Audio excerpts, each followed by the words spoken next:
Good afternoon, everyone. Today we're meeting in the beautiful gardens of the House of St. Gregory and St. Macrina, a small island of Byzantium in Oxford, where I will be hosting the second part of our Oxford Journal of Law and Religion conversations on religion and sustainable development. We are approaching the G20 summit in Saudi Arabia, and there is plenty happening in the background. The T20, the Think Tanks 20, is happening as we speak.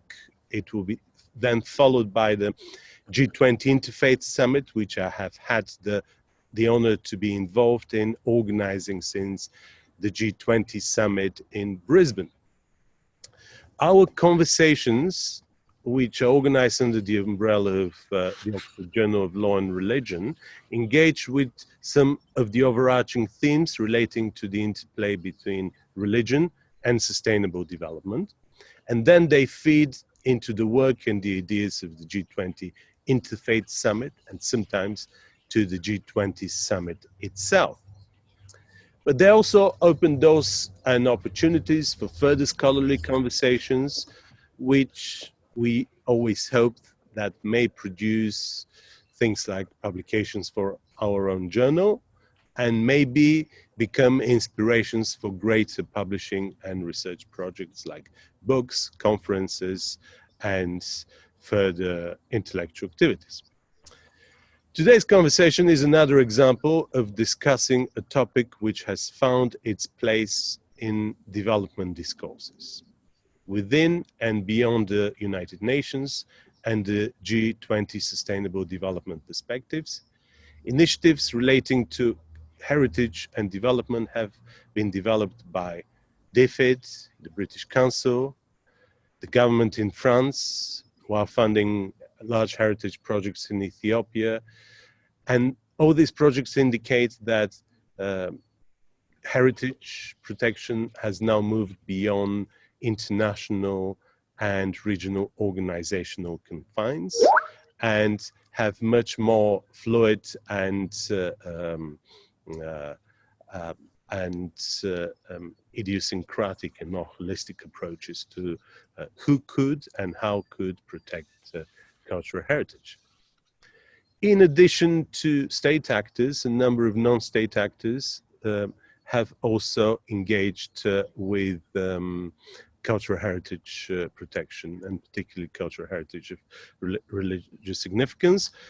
Search for Common Ground has developed its own universal code for protection of holy sites, and the Sovereign Order of the Knights of Malta for a number of years has funded and promoted their own soft law approaches to religious cultural heritage. In this context, more traditional international actors such as UNESCO have begun to shift gears in connecting cultural heritage with sustainable development and have also made their first cautious steps in developing a new narrative of heritage of religious interests. In addition to that, the UN Alliance of Civilization has developed its own action plan about protection of places of worship, and the UN has passed a number of resolutions which have dealt with specific challenges of places of worship and what they present for the international community. Most recently, in the MACD case before the International Criminal Court, destruction of religious cultural heritage has been linked with genocide and crimes against humanity. And in the midst of this, from India to Turkey and beyond, emerges a worrying pattern of weaponizing of religious cultural heritage in the reshaping of the new geopolitical orders. Today, we meet for a conversation with a stellar panel of friends and colleagues with very diverse experiences: heritage experts, international lawyers, international relations experts, indigenous rights lawyers, policymakers, theologians, all with significant footprint in the study of the emerging new field of what we could describe very broadly, and not as a technical term, as religious cultural heritage. We're going to explore rules, best practices, areas of particular concern, and ways forward in terms of policies, research, and further education. This will be one of the many conversations on religious cultural heritage we will be holding and hosting under the umbrella of the journal. Plenty is happening, from state-sponsored takeovers of religious cultural heritage to negotiating of shared and contested spaces and the building of resilient spaces. There are also books which have come out or are about to come out, and hopefully in the near future we would be able to discuss, among other things, the new books by Nachshon Perez, who will be joining the conversation later, Going the Sacred, published by Oxford University Press, and Nurit Stadler's book, Voices of the Ritual. So, the way I hope that this conversation is going to move is that we would be able to really run it really as a dialogue. To start, I would like to bring into the conversation a good old friend and colleague, Professor Paul Morris, who is UNESCO chair in Wellington, New Zealand, and among his different hats, he has done a number of things in the field of protection of sacred spaces, and really start a conversation. So, Paul, is there any explanation why UNESCO has been so slow in bringing in the narrative of cultural heritage of religious significance, or the way they call it, heritage of religious interests? 20 years ago, UNESCO wouldn't even be seen dead of referencing religion in its own agendas of cultural heritage protection. This has all obviously changed in some ways, and it's likely to change further. What drives those patterns, and what may explain why the process of taking on heritage of religious interest has been visible and yet a fairly slow process and in the UNESCO's narrative of religious cultural heritage? It's a very big question for starters. Can you all hear me? I've got headphones on here. I think the drive that you're absolutely right to see the legacy of UNESCO having a very, very particular, rather anthropological understanding of religion as a kind of subcategory of culture. And so cultural protection was high on the agenda, but religion as a discrete area of experience, of solidarity, of identity, was largely unrecognized. There is a UNESCO paper I wrote on this very subject, which is how religion has been understood historically by UNESCO. But more recently, there's been a new Director General, and over the last decade, an increasing awareness of the cultural heritage sites, world cultural heritage sites, which are inflected very evidently and obviously in religious ways. But part of their reluctance is a kind of tension and contradiction between the cultural heritage sites seen as cultures and the ambiguity between universal significance and national responsibilities for preservation, for support for sites. And religion has been seen until very recently as a divisive factor rather than an integrative one. And the UN system is state-driven, state actor-driven. What's changed is a kind of intellectual transfer in the last decade, which is towards a greater understanding or misunderstanding of intersectionality. And so increasingly UNESCO debates are animated in the ways in which debates are in the humanities and social sciences are presented. I mean, in terms of constituent communities, in terms of hierarchies of oppression. And this paradoxically has opened up the arena for indigenous spiritualities and also for faiths, particularly of minority groups and sites of religious interest for minority groups. But you started jumping slightly ahead. The weakness of this position and the fragility of the protection is highlighted by Hagia Sophia, where UNESCO's strongest statement was regret that they hadn't been consulted rather than any condemnation of what took place. And so the weakness of this system, the lack of teeth that UNESCO has in this way is very evident, and part of it is this ambiguity and the intellectual deficiencies of a kind of intersectional position. So what I'm trying to say is there's a kind of paradox. The very the frame of reference which opens up possibilities for indigenous and minority religion is also limited in relation to a nation state driven system.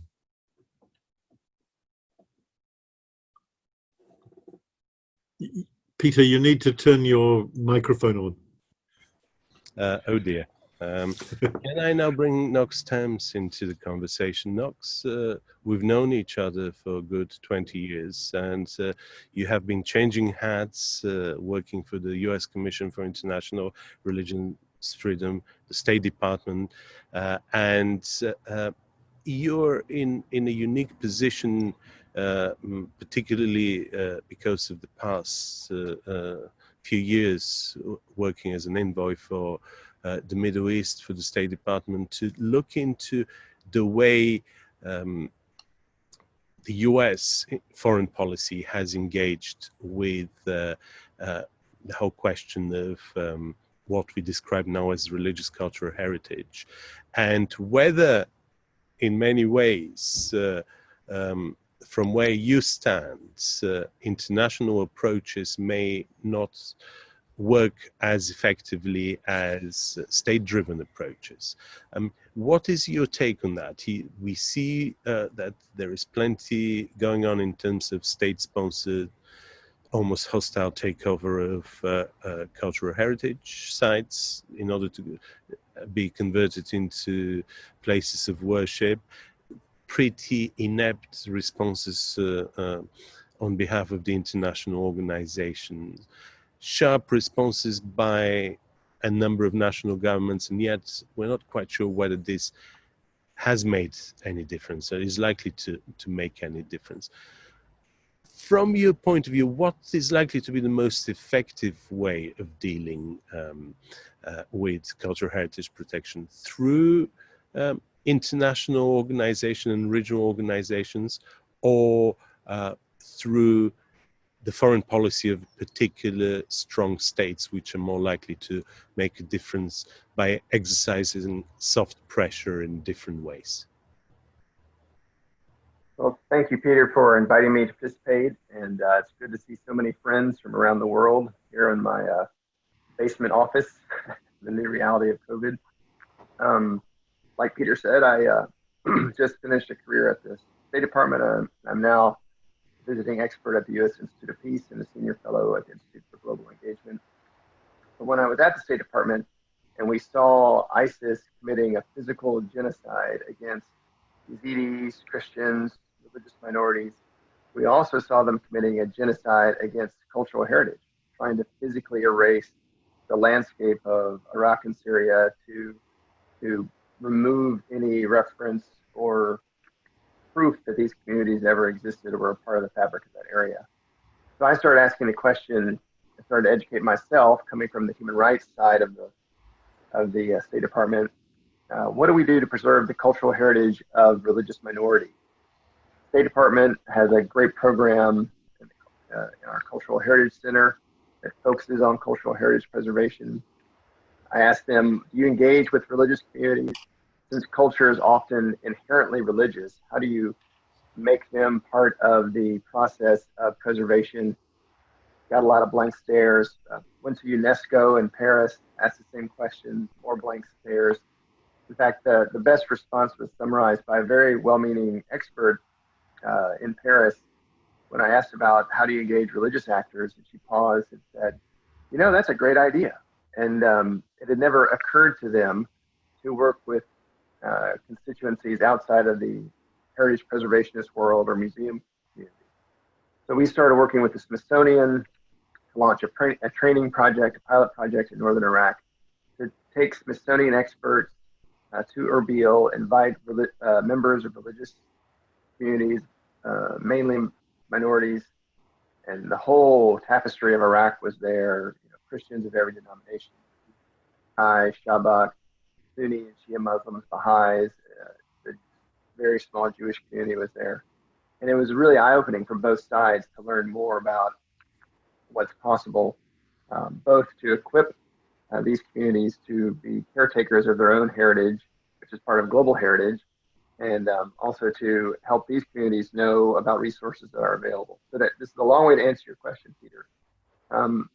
Is it about countries? I think heritage preservation is inherently local, and it's about giving the people the tools they need in the small places of the world to preserve the things that are dear to them. They give them attachment to their homes and their communities. There will always be the Hagia Sophias, which we need to speak out against. I wrote an article for USIP noting that 2 or 3 weeks after the Hagia Sophia conversion, a very similar event took place in India when Modi transformed the Barbary Mosque into, laid the cornerstone for a temple to Lord Ram. And so, you know, we have to speak out about when heritage sites become part of big power politics. I think ultimately a lot of this is a local equipping, training process that isn't glamorous, but is actually going to be the surest way to preserve these places of immense importance. And of course, we mustn't forget that outside of the very traditional forms of engagement with cultural heritage protection, as I mentioned earlier, there appear to be emerging more state-sponsored projects which do not necessarily take the view, well, if something is cultural heritage, it has to be done by UNESCO or by some very specific regional agencies. Clearly, governments do fund cultural heritage projects outside of the UNESCO domain, and some of those projects are actually quite effective and perhaps more effective simply because they're more focused and more particular as far as the needs of the local context are concerned. The trouble, of course, is that there are countries where only the UNESCO framework could reach out to, and without this framework, there is hardly any cultural heritage protection available. I just wanted to also bring forward some of the other speakers, Glenn, who has done some very good work and continues to do very good work on cultural heritage protection in Ethiopia. And she works particularly on the material culture of sites which are very close to my heart, which are the rock churches of Lalibela in Ethiopia. And she has a first-hand experience into the ways particular local projects, which are obviously of international significance, are often funded more effectively through national governments rather than through the international community. Glenn, you are quite familiar with the way the Lalibela project was funded by the French presidency. So can you tell us more about how this big cultural heritage projects are negotiated in an Ethiopian context. Why does France, of all countries, has interest in funding cultural heritage projects in Ethiopia? Is this linked with wider sense of soft power? Is it linked with a specific passion about particular cultural heritage project, or is it a little bit of all those things? It might be a little bit of both those things, but I think generally conservation of cultural heritage sites, it's been common that funding has come from either from UNESCO or other countries. In the past, particularly in Lalibela, their funding has been given from the Finnish government, and usually funding tends to come from abroad to support these sites. In the past, I think conservation projects in 2015 and 2017 have been funded by the US Ambassador Fund to do very small restoration projects. So there is a tendency for funding to come from abroad, and although there is locally there can be funding, it tends to be very limited and for very short term projects. So with this particular funding from the French government, it was a significant amount of money, but it's not only for religious cultural heritage sites, Lalibela, but it was done also for the National Palace in Addis Ababa.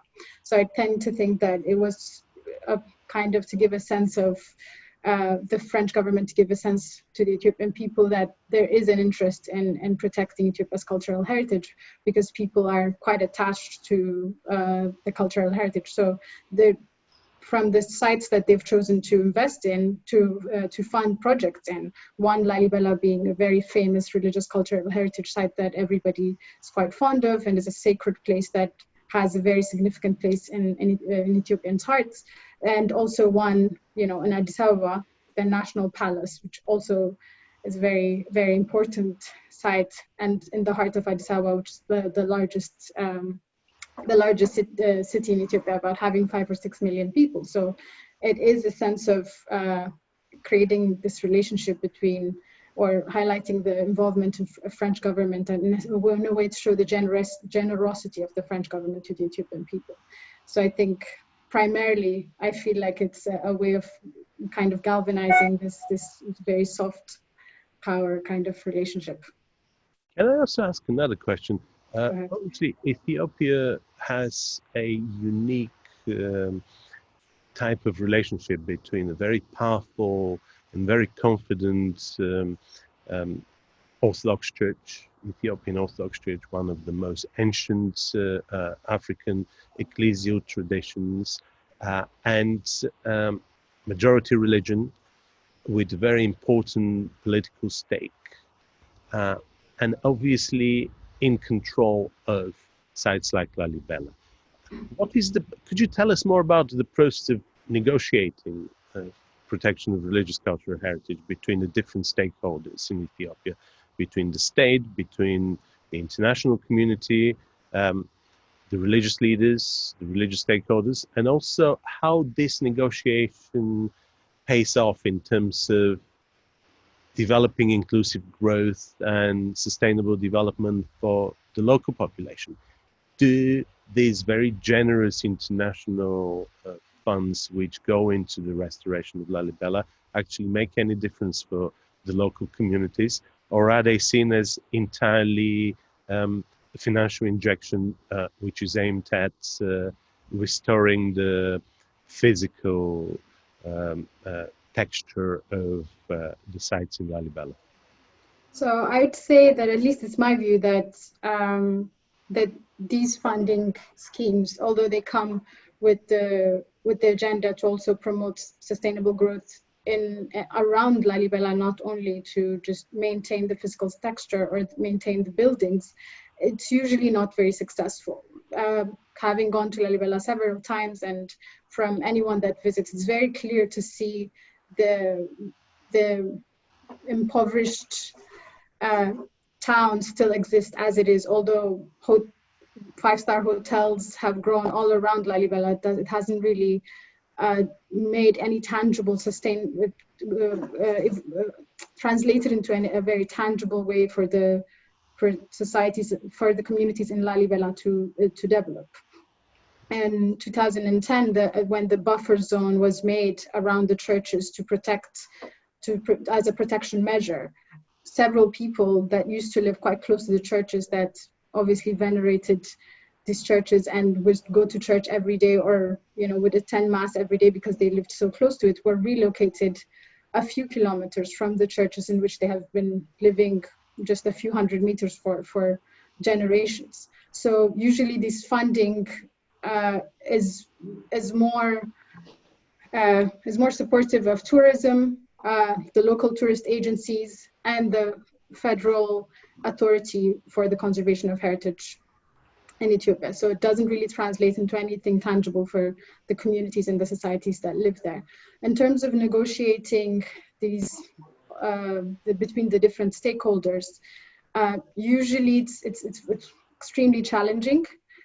Ultimately the stakeholder that plays a significant role is the church itself. So the local church parish controls most of what happens in the church grounds, the amount of tourism that comes in there. But obviously that is also quite dependent on this notion of attracting a lot of tourism to the area, because the church is quite dependent on the amount of tourists that come, and the hotels and the other vendors around that area are also reliant on tourism. So I'd say there are different hierarchies of power, but tourism plays a huge role, and the church itself gets to make the decision on what happens ultimately. But that's not done in a very explicit way.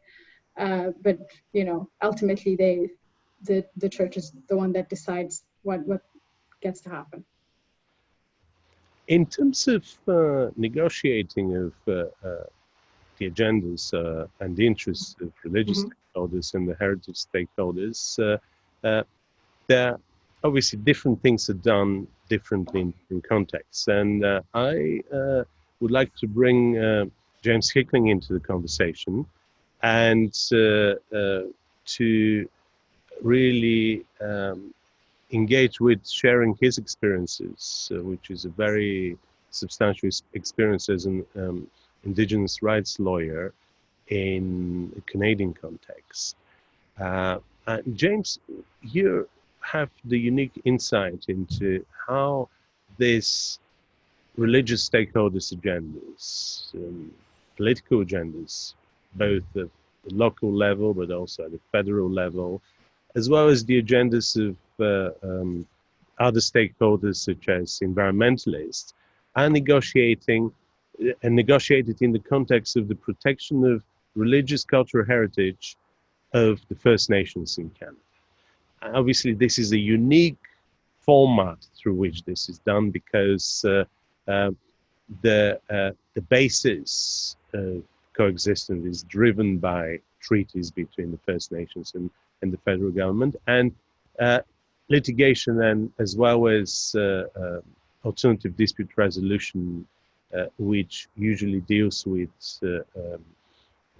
the interests of the First Nations and the interest in other stakeholders, bring forward fascinating cases in the Canadian context, and give us a very important lesson in terms of the grammar of consent through which this kind of disputes could be negotiated in Canadian context, but also beyond Canadian context, about man-made religious cultural heritage, but also in relation to natural cultural heritage. So would you be able to share your perspectives? What kind of conflicts do emerge in the Canadian context? Who are usually the parties of this context? And how are the disputes resolved? Are they resolved through courts? Are they resolved through alternative dispute resolution? Or are they resolved through state action? Thank you, Peter. It's always a pleasure to hear you talk about my work, because it makes it sound so significant. And it is significant. I'd like to echo what Knox said about the inherently local character of religious heritage protection, and partly because most of my work is, I describe it as being in the trenches. It's and so this conversation is very interesting and enlightening to me. It's very encouraging to know that there are people like yourselves working on this issue, these kinds of issues in a much broader context. In some respects, most of what I do is focused on industrial development projects, pipelines, mines, hydroelectric dams, and other kinds of major industrial facilities. And what that work, and mainly focused on the environmental and commercial values related to those kinds of projects. But what it also does is brings to the surface the broad geographic extent of sacred sites for Indigenous people in this part of the world, and the two or three contrasting worldviews about the nature of what is sacred and what can be sacred. I think I'd like to answer Peter's question by pointing out that here there is no effective heritage protection legislation for Indigenous sites. It's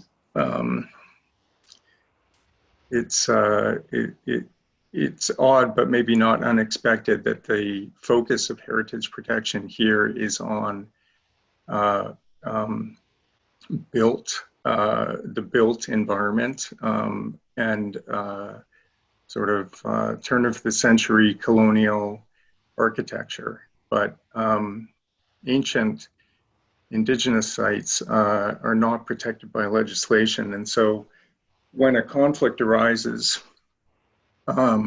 it goes to the courts. And the courts have been unreceptive to Indigenous perspectives on the sacred.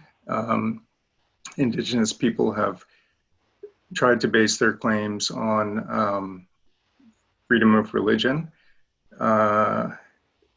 which is a constitutional right here. But the courts have given priority to traditional concepts of property rights over claims to religious rights. And so that's been both surprising and disappointing to those of us who work in the field. However, there have been some recent successes in protecting Indigenous sacred areas through political means. I think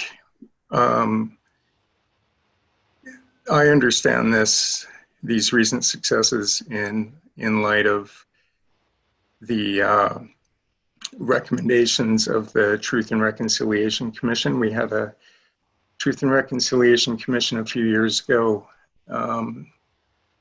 regarding the residential school system, and the TRC made 90 calls to action and really elevated the question of Indigenous spirituality and the contrasting worldviews in the Canadian consciousness. So there have been at least a couple of quite significant political accords about specific sacred areas where state and we call them provinces, where provincial and federal governments have reached agreements with Indigenous people to protect areas of religious significance to them. And I'm hopeful that that will continue. I think it's entirely dependent on the political winds at the moment. I just say one more thing, Peter. It's Canada. What we're seeing here is unique in many respects, but it's also happening in other parts of the world. There's a very hot controversy at the moment in Western Australia concerning the conflicts between the mining industry and the protection of Indigenous cultural heritage. It's a very interesting and significant thing that's happening down there. They are renewing their heritage protection legislation and calling for royal commissions and other types of processes like that to improve the protection system for Indigenous cultural heritage down there. Think in terms of the kinds of things that this group thinks about at the international level. I read some of the materials that Peter had referenced in his invitations and was struck by the absence of Indigenous perspectives. And part of my work is to help facilitate authentic Indigenous voices in these kinds of conversations. But also, I was also struck by the opportunities for linkages between the kinds of work that you do and the kinds of conversations that are happening at the international level. So yeah, I'm quite hopeful. I'm happy to be here and to put these kinds of issues on your table for consideration. Thank you. And I'm glad to see that you are acquiring the look you had when we were studying together at Balliol College, Oxford, which also indicates that you haven't aged a lot for the past 20 years. And your comments also naturally relates to some particular angle, which is this constant interdependence between regional, local, and international. And this probably is a good opportunity to bring Tiago Alves and Michael Wiener into the conversation. They both, like myself, have spent a lot of time working on the ways public international law relates to the wider question of protection of places of worship or holy sites, depending on the angle through which international law does that. And perhaps this is an opportunity to actually ask Michael, who has spent many years working for the United Nations in different capacities and has written a magisterial chapter in the commentary on the Declaration for Elimination of All Forms of Discrimination on grounds of freedom of religion or on grounds of religion and belief, together with Heine Bielefeld and Naz Gener. Michael, what does public international law, and particularly the UN system, have in stock in terms of dealing with challenges which emerge in connection with places of worship and more unique forms of places of worship, which are usually described as holy sites or sacred places because of their uniqueness in terms of political and cultural context. Many thanks, Peter, for the invitation and for this impossible question. I would say basically how many hours or days or years do we have to discuss this? But jokes aside, obviously there is a specific angle from the perspective of international human rights law, but also international humanitarian law on religious sites and places of worship. And also just to pick up a point that James just made in terms of indigenous peoples, it's clear that there is really a dearth of information, of jurisprudence on places of worship or religious sites of indigenous peoples. There are obviously there's some case law at the international level from the Human Rights Committee at the UN or from special rapporteurs, but still it shows that even the notions under Article 18 of the Universal Declaration of Human Rights or International Covenant on Civil and Political Rights, very Western concept, freedom of religion or belief. And it's easy to forget the specific situations and also need for protection for indigenous peoples, for example. And just in a nutshell, to explain that in terms of access to places of worship, there are huge problems where there is some jurisprudence at the United Nations level, for example. We have, for example, construction and ownership of religious sites, which also can be very tricky and complicated. Protection of religious sites from attacks, and obviously the preservation of religious sites. But just to come back to one point that we discussed earlier on, also the relationship between cultural heritage, religious sites, places of worship. Already the terminology may not be that obvious, and there are also quite some connotations to that. But just to explain and to give you a very concrete example of also the Special Rapporteur on Freedom of Religion or Belief, when we went to Cyprus 8 years ago, there was one very interesting case study where lots of money, really millions literally, were spent on preserving an Armenian church in Nicosia. But apparently no one had basically thought about what to do once this church had been rebuilt.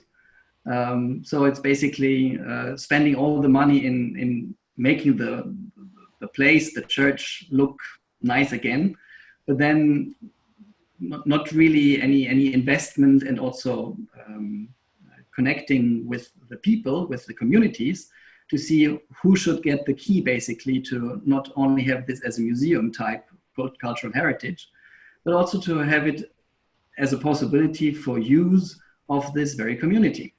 So this was one of the very clear recommendations by Heiner Bielefeld in his mission report on Cyprus, to basically not only think about the cultural heritage value and the cultural side of it, but also clearly under Article 18 of the ICCPR, the right to access, but also to use that very place of worship for the community. I could go on with plenty of other examples, but I think this is a clear and obvious case where you see the overlap.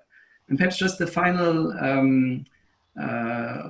example I wanted to flag, it's not only states as such that are duty bearers in that context. And there's quite some interesting, jurisprudence and reports by special rapporteurs on the duties of non-state actors, either armed non-state actors or even de facto authorities, those either with or without effective control over territory.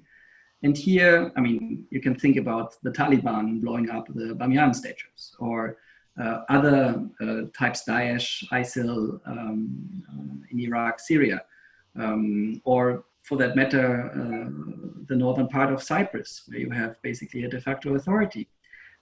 Also then preventing, for example, access to churches for the communities. So I think here there's quite some already, as I said, pronouncements from treaty bodies, from special rapporteurs.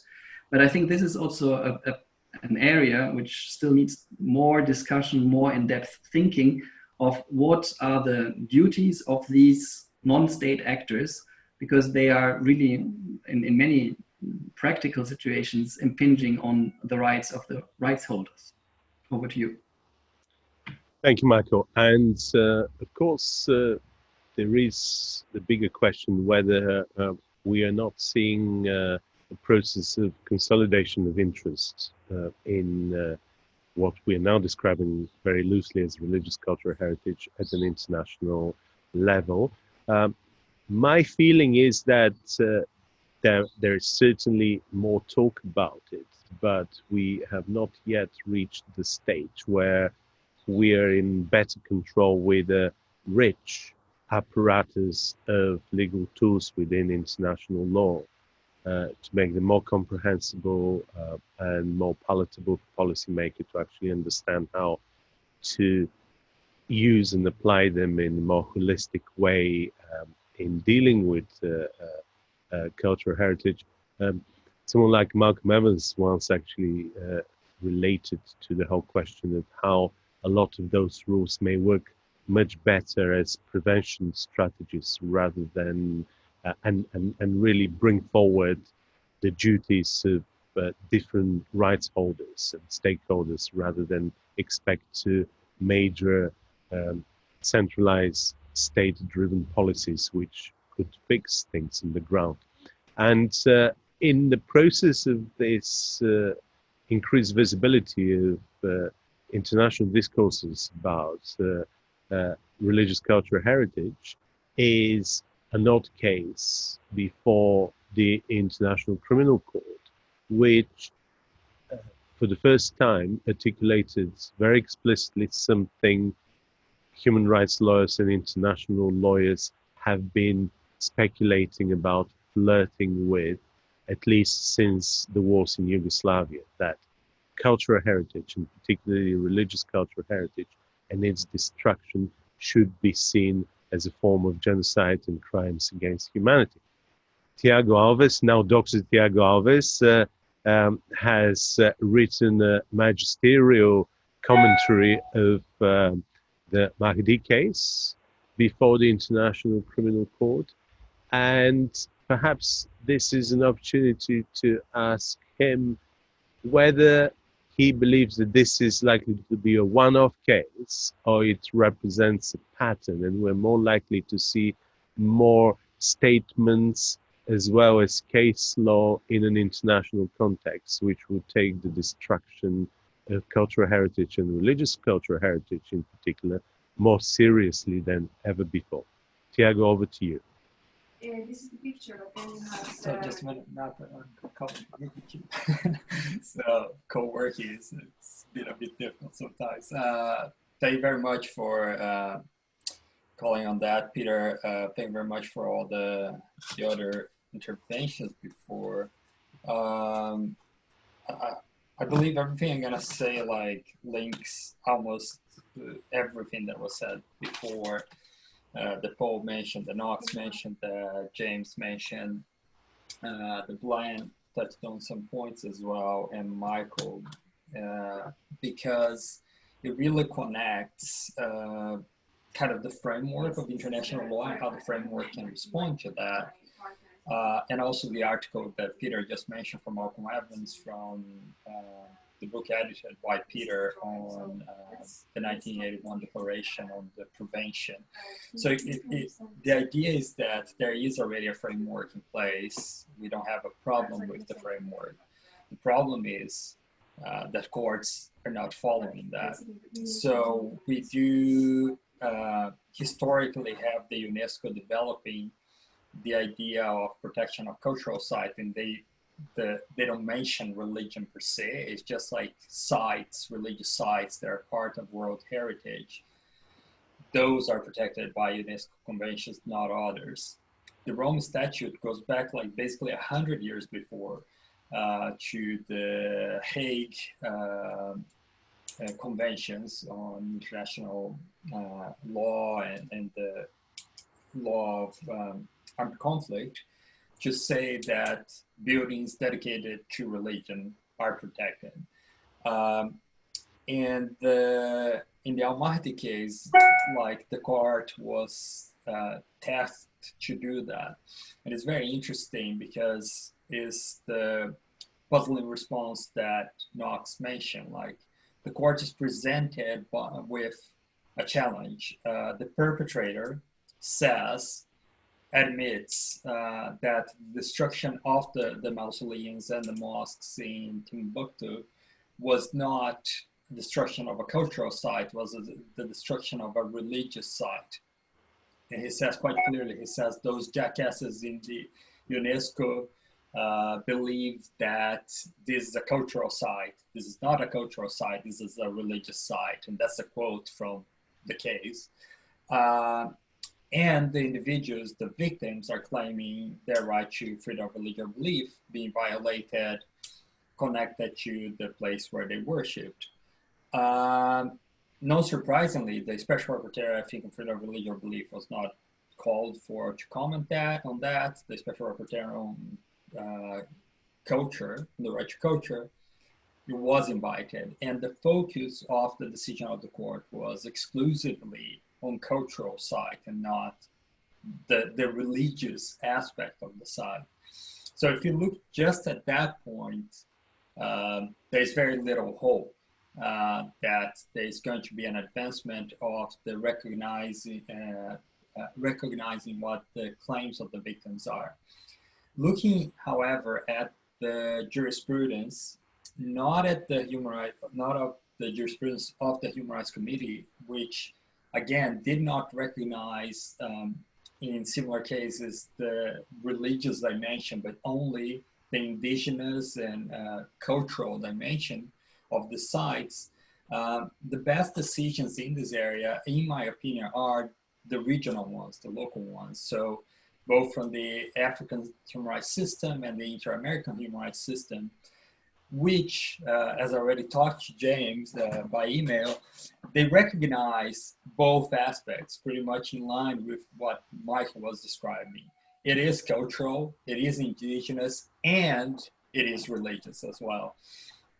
Those aspects cannot be diminished by just like Blender kind of mixing them all together.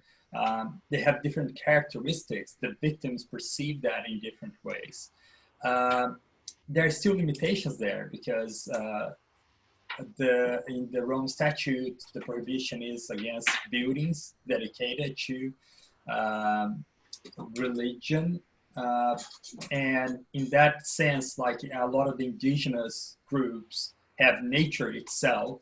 So what James mentioned, I came across from another direction, from business and human rights direction. And it's the case of the Rio Tinto in Australia. And that's, I believe the best way there is kind of engaging with known kind of state actors in that sense, like businesses. So kind of to summarize it all, I think international law has a very strong response to that. And I hope, like, if the court advances a little bit more in that area, we might see some advancements, especially I'm writing right now on the case of the Rohingya, and there has been destruction of religious sites there. So again, the ICC case, not the ICJ case. So we hope the court is going to advance on that front. And so far, it doesn't look promising. However, again, like the work that Michael has been doing, I really believe it's past the time that we just rely and put all our efforts in international law alone. We need to start dialoguing with different actors and religious groups, like the suggestion the Faithful Rights document presents, with businesses like which are exploiting and destroying a lot of cultural and indigenous religious sites. if you don't engage with these groups, I think it's very difficult to have sustainable change. So yeah, it's kind of a mixed answer, I believe. Yeah.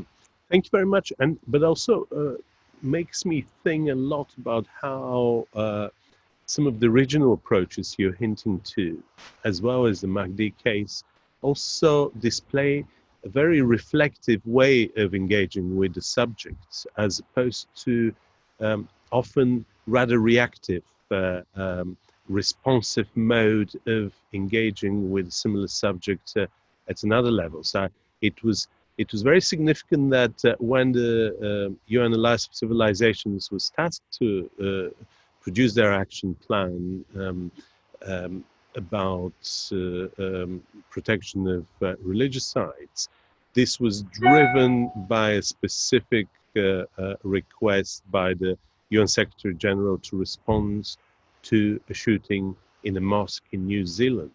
And it was quite remarkable that this was seen as the tipping point to produce an action plan to deal with a phenomenon which has been always around us and has always been a subject of a particular concern. And in some way, you're probably right that the regional approaches have this quality of being much more insightful, much more holistic in the way they approach those issues, and also very very concerned, very alert about the context. And this is perhaps an opportunity now to move the conversation in the direction of the context of a particular case which has been very troubling for many of us, and which was the conversion of Hagia Sophia and subsequently the Church of Horror, both UNESCO heritage sites, both in Istanbul, and both very significant monuments of Byzantium. And we have with us several colleagues and friends who have done a lot of work on Hagia Sophia and on the context which Turkish minorities, particularly religious minorities, in some way may be seen as affected by those decisions, but also people who have worked on a wider international context in the Balkans in terms of dealing with colonial past, dealing with history of empires and building of new nation-state identities. Tuba has done very important work on the makeup of Hagia Sophia. She's a heritage expert, and she has done a very important work on the trend of how museums, which also have religious, which resonate religious significance to people who go to those museums, are managed, and how the different stakeholders' interests and claims are it's somehow negotiated when they could be negotiated, but also how in this process of negotiation we have to also remember the responsibilities of all stakeholders for the physical makeup of those buildings, that it is not only a question of what they mean to us, but how we are co-responsible for their preservation for posterity, no matter how we perceived the buildings. Eli also has done a significant work through different angle, and she has been able to do very important research on the fate of the Constantinopolitan Greeks, those who once shaped the cosmopolitan nature of Istanbul and who then had to leave after the Cyprus crisis. And Elizabeth Prodromo, who in her hats, with her hat as a scholar of international relations, but also as a former commissioner at the US Commission for International Religious Freedom, has been involved in a number of high profile cases, and which in many ways relates the whole question of religious cultural heritage with statecraft and building of new geopolitical balances in the regional and international context. So I'll now turn to Tuba and ask her, why is it such a big deal that for many conservation specialists and Byzantinists that Hagia Sophia was converted into a mosque? Why is it the case that, as President Erdogan indicated in his opening speech, the monument could perform exactly the same function and perhaps even better, but as an operational mosque rather than as a museum? Why do these transitions, particularly state-sponsored transitions, are something we should worry about? Thank you, Peter, and it's awesome to be part of this discussion with with other experts here. One of the main concerns that we should all be thinking about is how we discuss about sharing a site. Erdogan had made several remarks about the site would be accessible to all in its current configuration. However, by this conversion, he has also changed the relationship of citizens and others with the site itself. It's not just that me or somebody else could still go into the site and experience it as it is as a mosque, but it changes the dynamics of where you are. By this conversion, one identity of the site is designated as the dominant identity. That's the Islamic identity. Hagia Sophia had been around for a very long time. It had been converted through multiple times. And as such, it is a kind of like a very important building that shows us this multi-layered history of the site. Within those layers, there's the history of conflict. There's also the history of coexistence. So in its museumified state, which it served for decades, it was kind of a modus vivendi, that people had not only access to the site, but people could experience it in terms in more egalitarian terms. So this final transition of the site from a museum, from a heritage site, into a functioning mosque redefines the relationship of the visitor to the site, but also the rhetoric through which Erdogan formulated this conversion is one of the things that we should all be alarmed as heritage professionals, but also people who are working with minorities, people who are working with equal rights for all. The rhetoric of conversion not only shows that the site is converted into a Muslim site, but it also transforms the Turkish state's relationship to the site. From a steward of the site, from somebody, from an institution that is defined as the custodian of the site, to the power that dominates over the site. And this is a very dangerous transition. And it can also provide a pretext for similar conversions done with similar attitudes. And in that way, I find it quite alarming. Not only for minorities in Turkey, but elsewhere in the world too, that actually provides a model for similar shows of dominance.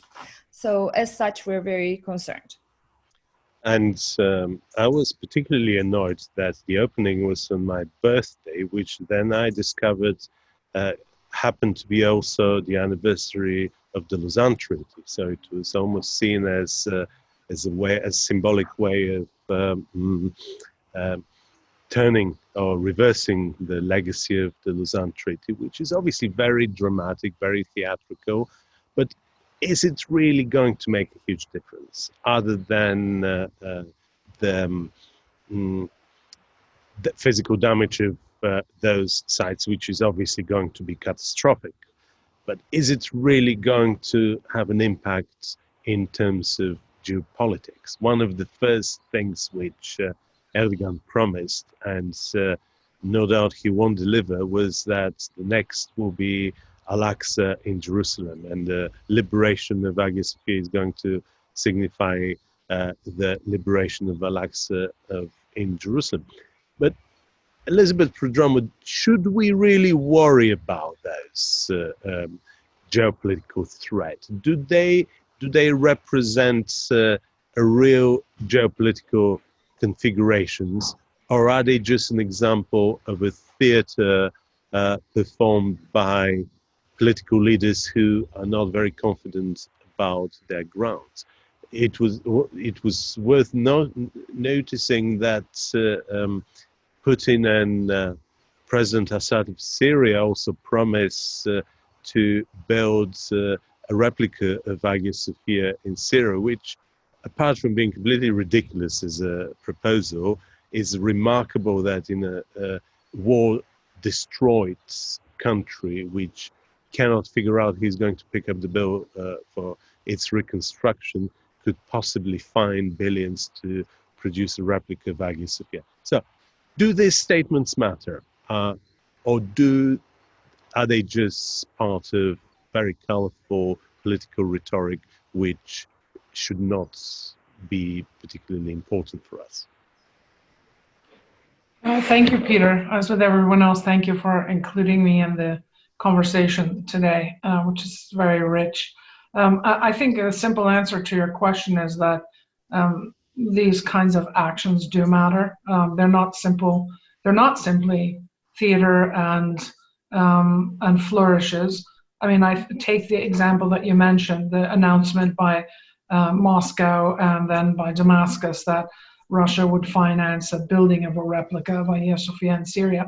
That was utilized quite explicitly and directly by Washington and by European powers and the international media to reinforce a geopolitical narrative and geopolitical and diplomatic actions that position good against evil. So I think that's a very recent example that shows that these things do matter beyond rhetoric and symbolism. Those are utilized for hard diplomatic and geopolitical moves. The same holds true, I think, for India's recent conversion of the Babri Mosque at the site at Ayodhya.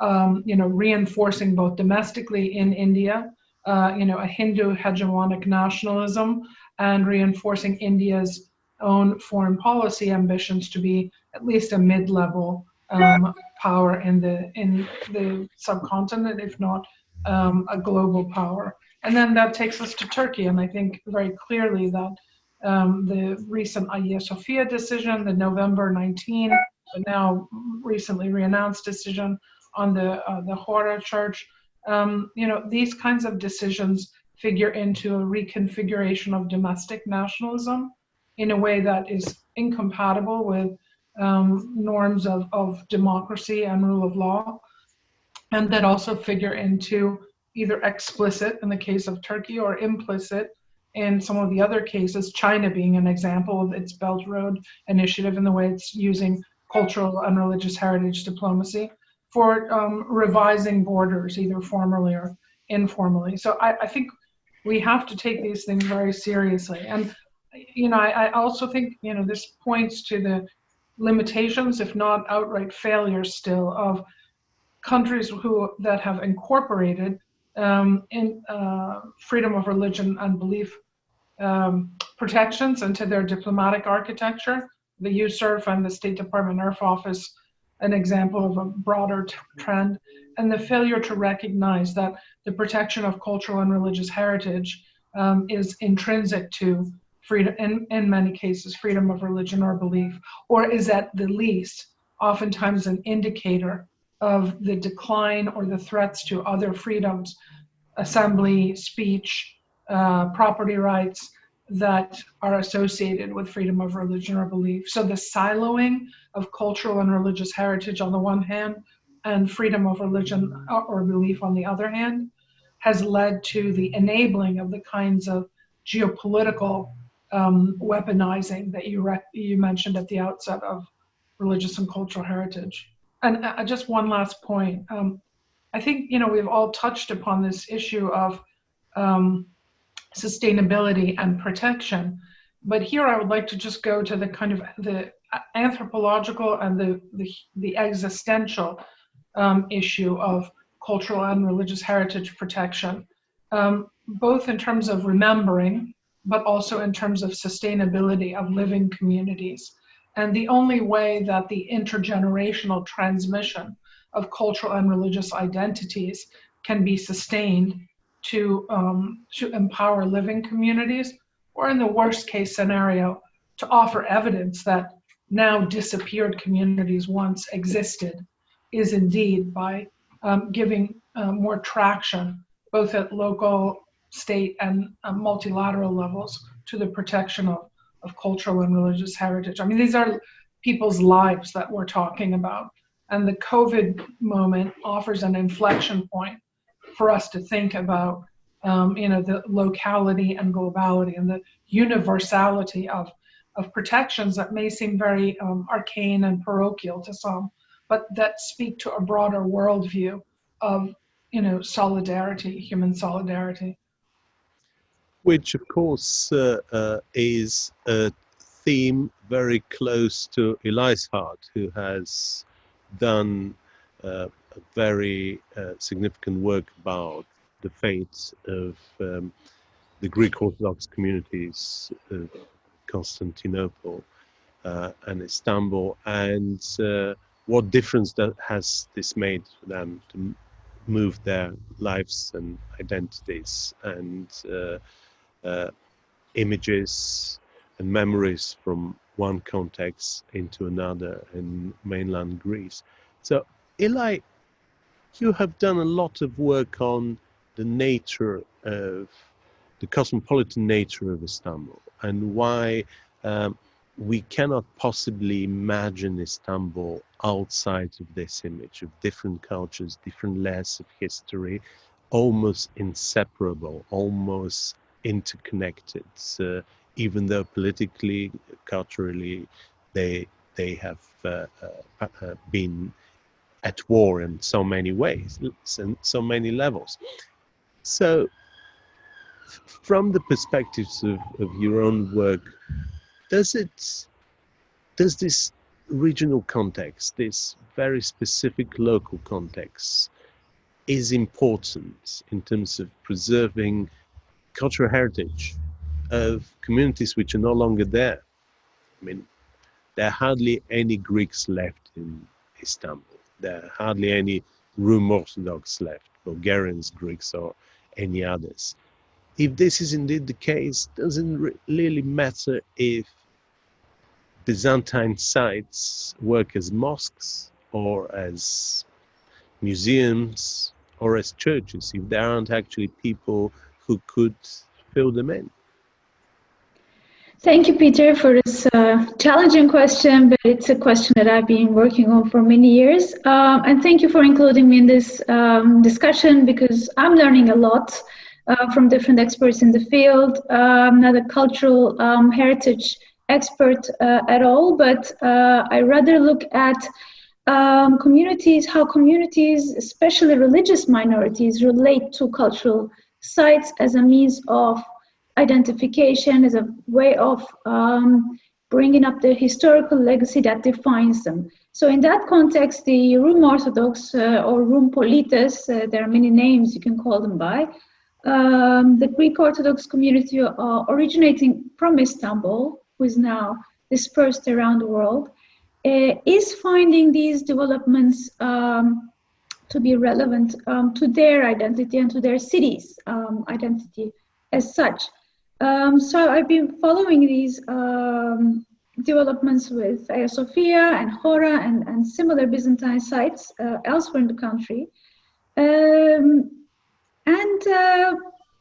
The argument clearly, as you pointed out, is that the Greek Orthodox community, who is a standing testimony to this glorious heritage of Byzantium, is relating to these cultural sites in an additional way, maybe in a more emotional, at a personal level than many of us do relate at different levels and dimensions.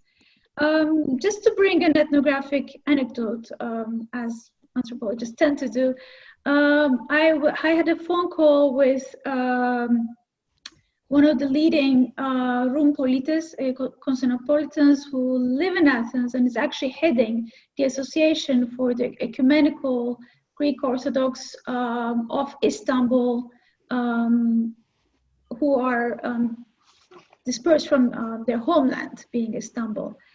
And that was right after Ojlr was announced to be converted to a mosque.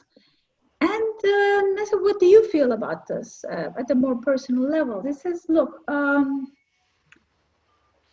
I kind of can drift my head around Hagia Sophia because this has been coming, this has been announced as a geopolitical move, as a national move, a move against secularist agenda in Turkey. But Ojlr is this gem of ours. It's our very intimate cultural site that maybe many Turks don't know about. They're not going to feel glorified for going there to pray. Why Ojlr? Why did they do to us? And his argument was that when that happened, we actually have made a connection to the Alliance of Civilizations by the UN, UNAOC, and he underlined the fact that in 2005, Erdogan himself was one of the co-founders or co-sponsors of this movement with Spain, and they have launched this as a goodwill to the world, and then UN continued housing this thing. So did you get any response in terms of what they would do? He says, well, you know, these associations, they don't really do anything beyond that, you know, strongly worry about whatever is going on. But it came to me as being very interesting at several levels.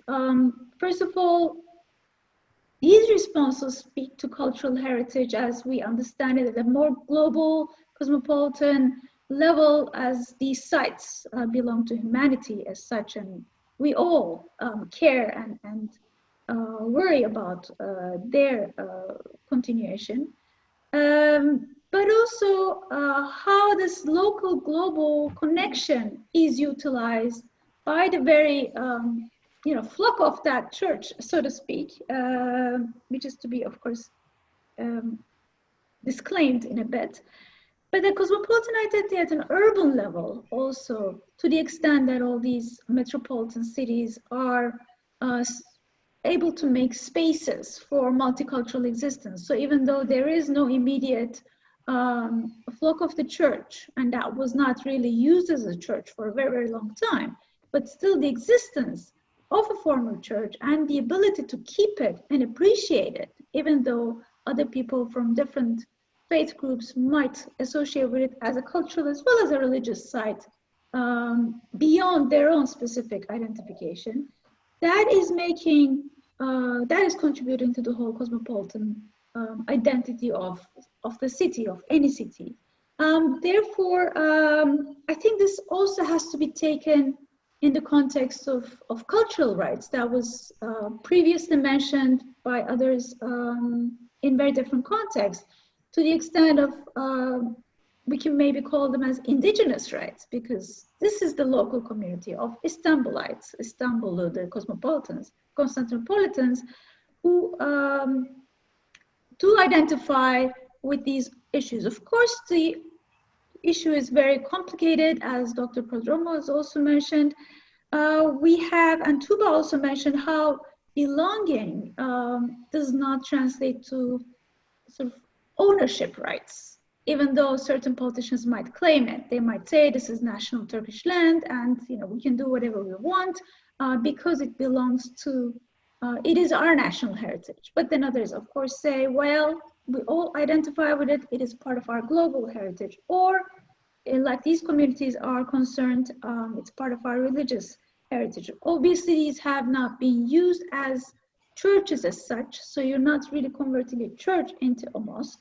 So there is the museum status in between, which complicates the legal matters a little bit. And they were owned by foundations, which should be having a different legal status. But at all these levels, we worry about these things, both from a very local specific, as well as a broader urban point of view, urban regional dimension, as well as the global dimension that really takes place. But what is at stake is not that abstract. Just to answer to your initial question, the more these are neglected on the point of being just religious and therefore not having the right community to maintain it, with the decreasing numbers of Christians in this country, there is also a physical deterioration that really comes into it. Just yesterday, we heard that the beautiful, amazing, magnificent building housing the orphanage in the Princess Islands has actually the roof basically let in. This is the biggest wooden structure in all of Europe and second in the world. And has been in neglect since 1964, when many of the local Greek Orthodox population was expelled by a governmental decree. So that was part of those political measures. So there is a lot of national politics intervening, but the cost is for all of us to bear, let alone the Roman Orthodox community, but definitely beyond. And of course, the other big question, which perhaps Kuba could answer, is how competent and what sort of expertise does the new body, which essentially has been given the rights to administer Hagia Sophia and Hora, have in terms of cultural preservation, conservation, etc., etc. They were also given the Church of Pantocrator after its last restoration, and there are a number of Byzantinists who publish very sharp concerns about the conservation techniques which have been applied there as well. And this brings down the whole conversation into one of the most delicate and fragile challenges and balancing acts which are to be applied in relation to religious cultural heritage. On the one hand, that it is living, working religious site. On the other hand, it is a museum, and how the interests of the different stakeholders could be negotiated in such a way that they could both exercise their rights and responsibility in a satisfactory way. Blen has already indicated in her work how difficult this is to negotiate in the context of Ethiopia.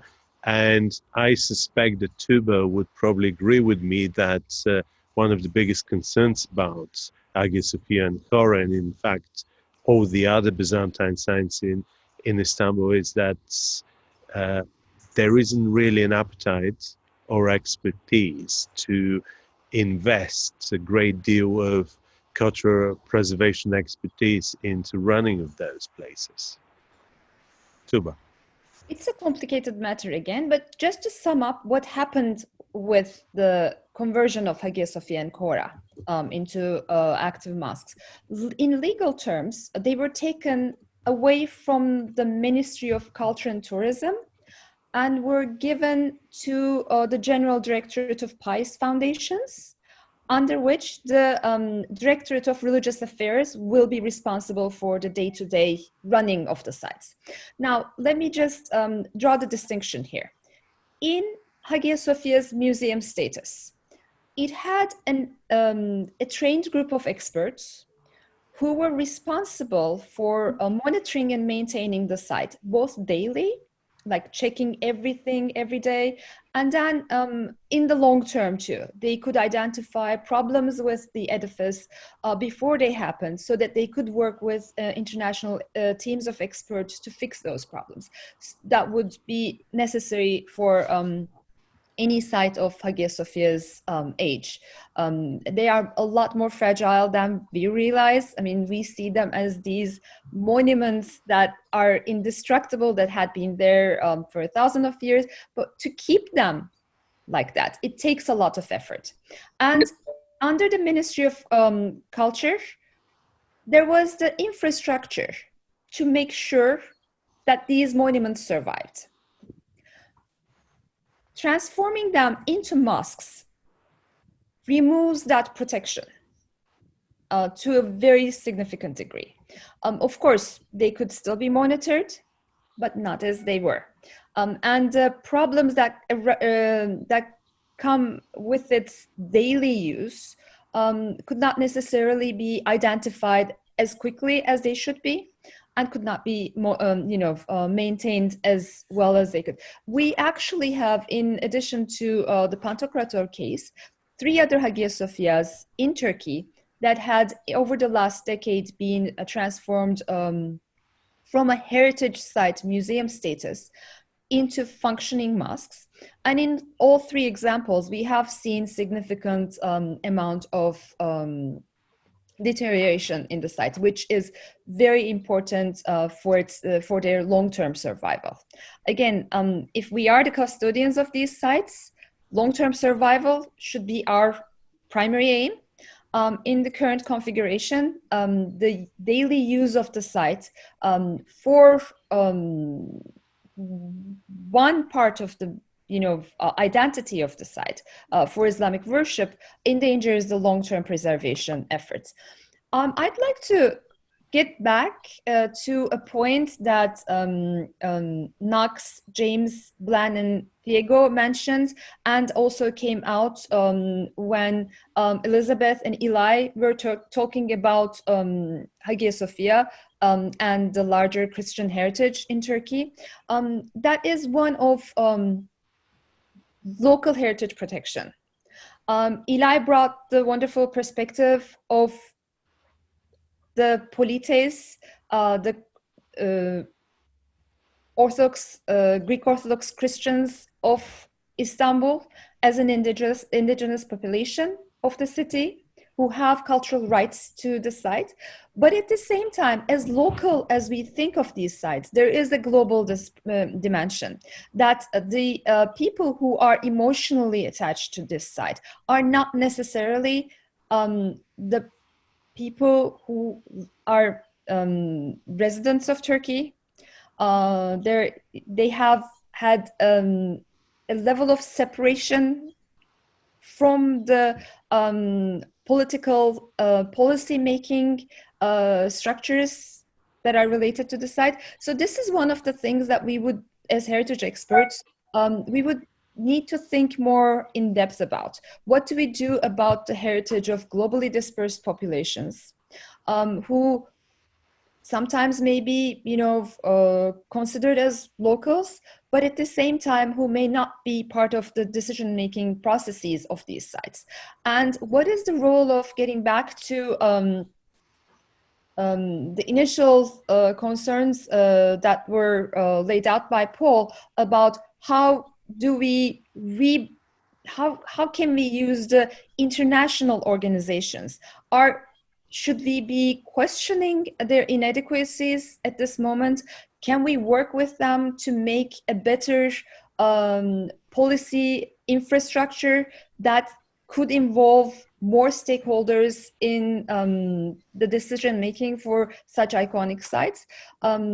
So those are some of the questions that I would like to see addressed in the future.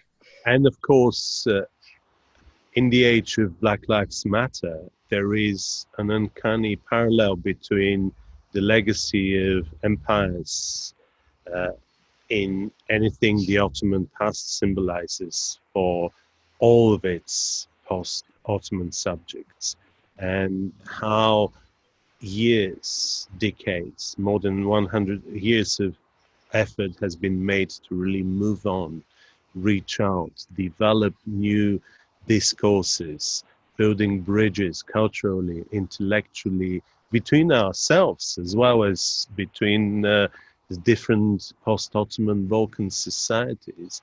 And in many ways, reaffirmation of the language of conquest, the symbolism of conquest, in many ways does have this hugely problematic way of weaponizing cultural heritage to justify the past, rather than to be an opportunity for the Turkish state to take its own historical responsibility for aspects of its Ottoman past, which are not as glorious and not as enlightening as others. And this is such a pity and such a lost opportunity, because after all, we have to acknowledge that because of the legacies of the Ottoman Empire, majority of the post-Ottoman states are still trying to cope with the levels of humiliation which was built into their post-Ottoman reconstruction of their independent states' identity. And the fact that anything from the Balkan Wars, the wars in former Yugoslavia, and the partition of Cyprus really shouts out about these deeply embedded difficulties to engage with history and to really try to build a shared history. Elizabeth, you wanted to add something on this thing. Yeah, I wanted to follow up. I think Tuba makes a really important point about what are the state agencies which have are authorized to manage cultural and religious heritage sites, and also the introduction of the changes to the 3 previous Hagia Sophias and what has happened to those with their reconversion to mosques.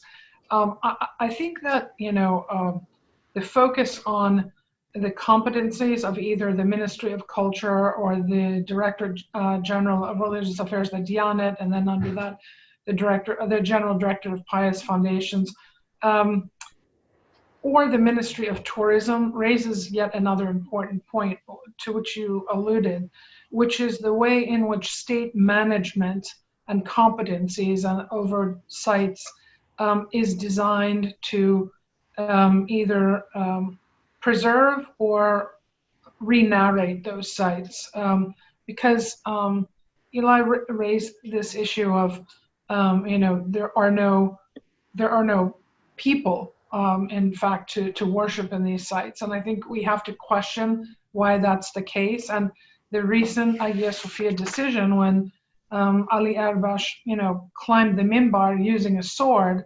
although everyone there was a tendency to discuss his language of conquest as Erdogan's conquest over Kemal's.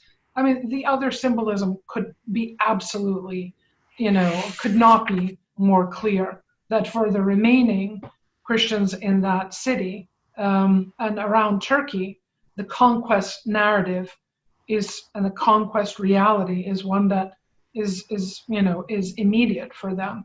And so I think that the way in which the different state actors and their competencies respond to these sites is designed either to rewrite a certain history or perhaps write a more inclusive history. And I think we saw some of that similar language in Narendra Modi's discussion about the Babri Mosque and the temple, the Rama temple. But I think that this issue of whether a Ministry of Tourism, for example, if you take the beautiful monastic cells in Cappadocia, which have now been converted into high-end 5-star hotels that people go to with hot air balloons. I mean, that commercialization of sacred sites is designed very specifically for a state to appropriate and also occlude what those sites were really all about. So it's both about authorization and competency, and it's also about intentionality. And then finally, your Black Lives Matter point. At a time when we're all at least in the academic space, reconsidering our syllabi and thinking about inclusiveness in epistemological terms and also, empirical terms. I think that the language of conquest, which is all about exclusivist nationalism, is one that makes what's recently happened in Turkey so instructive for what we're seeing in the United States and then so many other places in the world, because it suggests that certain populations are permanently separate and unequal until those populations no longer exist. Thank you, Elizabeth. And it also reminds us that managing cultural heritage is always a very discrete task, particularly when it comes to religious cultural heritage. In contexts like Israel, it is inconceivable to consider the protection of religious sites outside of the notion of private property protection, and the right of private property is seen as an entry point to exercise of religious freedom and protection of anything which could be considered as heritage of all mankind. On the other hand, in much more state-driven societies where cultural heritage has traditionally been a priority of the states, there is a lot more responsibilities and a lot more expectations from state actors to actually create a more sophisticated balancing act. And this process doesn't have any models which could be followed, and it's certainly very particular, very contextual. One of the most fascinating examples comes from Italy, and this is perhaps a good opportunity to bring into conversation a good old friend and colleague, Professor Marco Ventura. Italy is unique in this respect because it has to deal with parallel jurisdictions, with the jurisdiction of the Holy See, with the fact that a number of religious sites, which also happen to be archaeological sites and potentially UNESCO sites across Rome, are either under the jurisdiction of the archaeological authorities of Rome or under the jurisdiction of the sacred archaeology authorities of the Holy See. Some are part of the territory of the Italian state, but many of them are extraterritorial jurisdictions. Some are churches as well as archaeological sites, and in those, a very complex balancing act usually had to be drawn between the different stakeholders.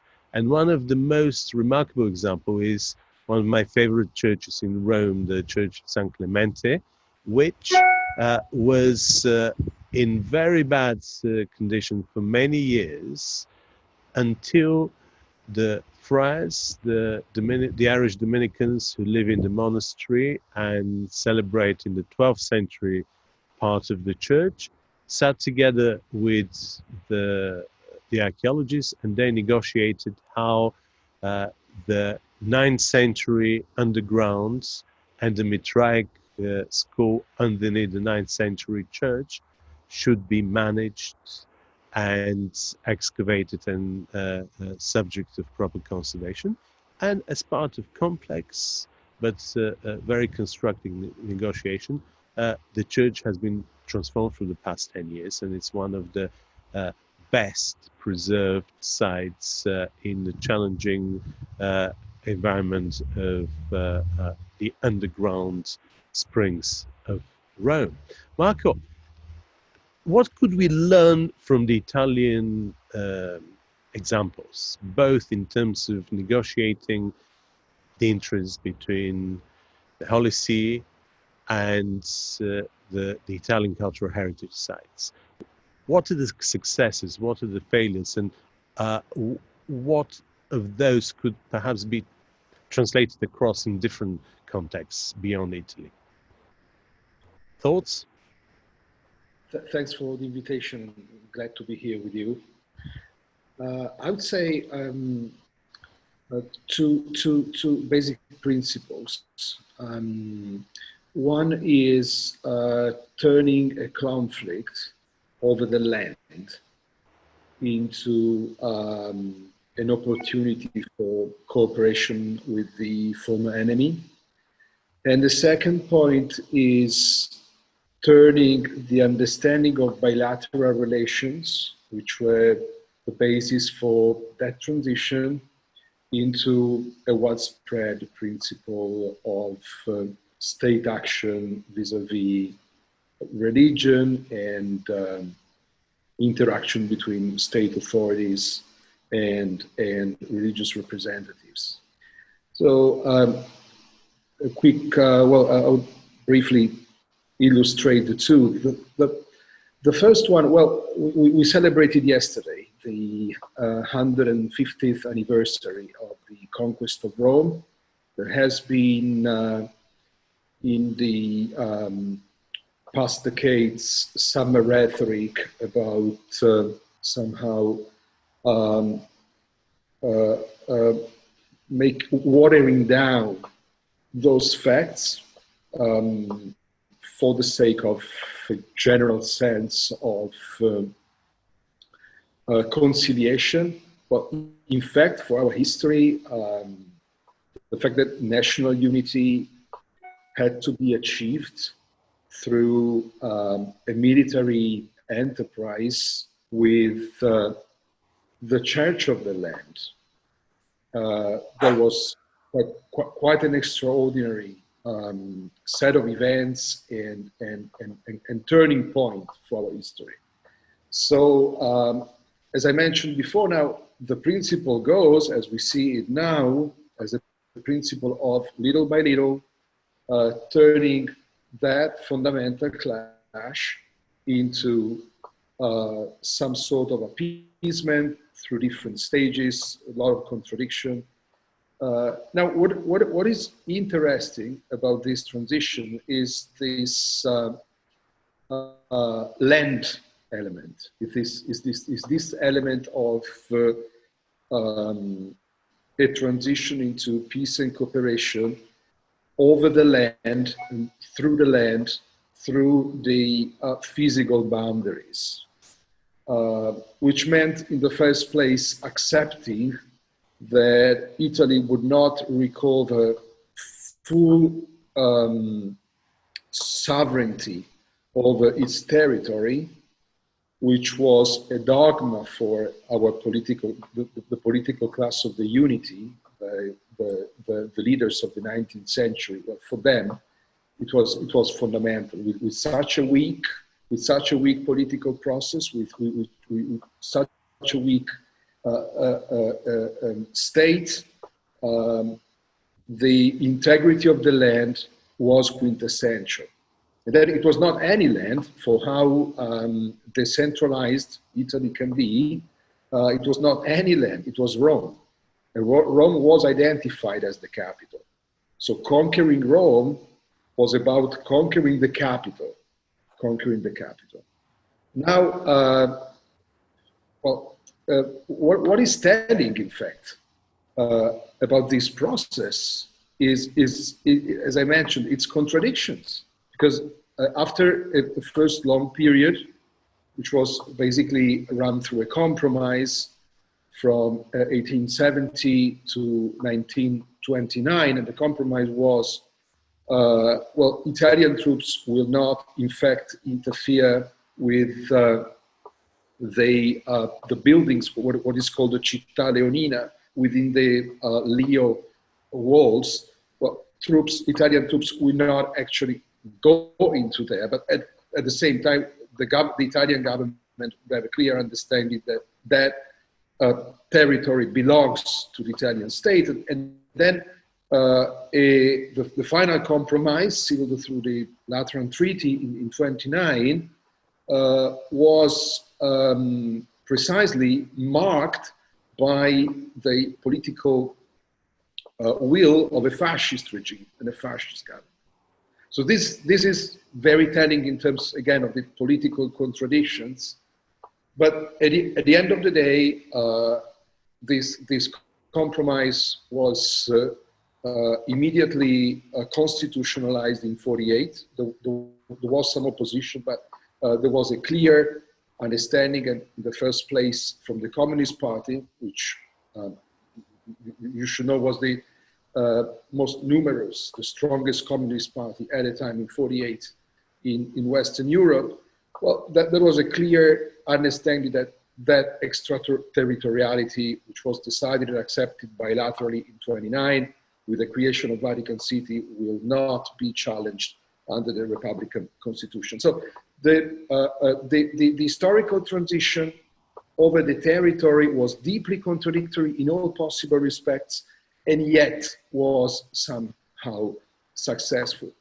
Pointing at, I will be much quicker on the second point, point at a principle of bilateral relations. We understand, well, we have broadened the principle of bilateral relations with the sovereign Catholic Church into a principle of bilateral relations with all other religious groups. Again, with achievements and failures, but well, as far as achievements are concerned, I don't know how many countries in Europe have an agreement with the Buddhists, for instance, one Union of Buddhists, and even one Soka Gakkai, which was totally respected by the Italian state as not wanting to be reunited with other Buddhist groups within the Buddhist Union. We have several agreements. So a principle of bilateral relations. But in this case, of course, the territorial element, the holy sites element, the land element is less relevant.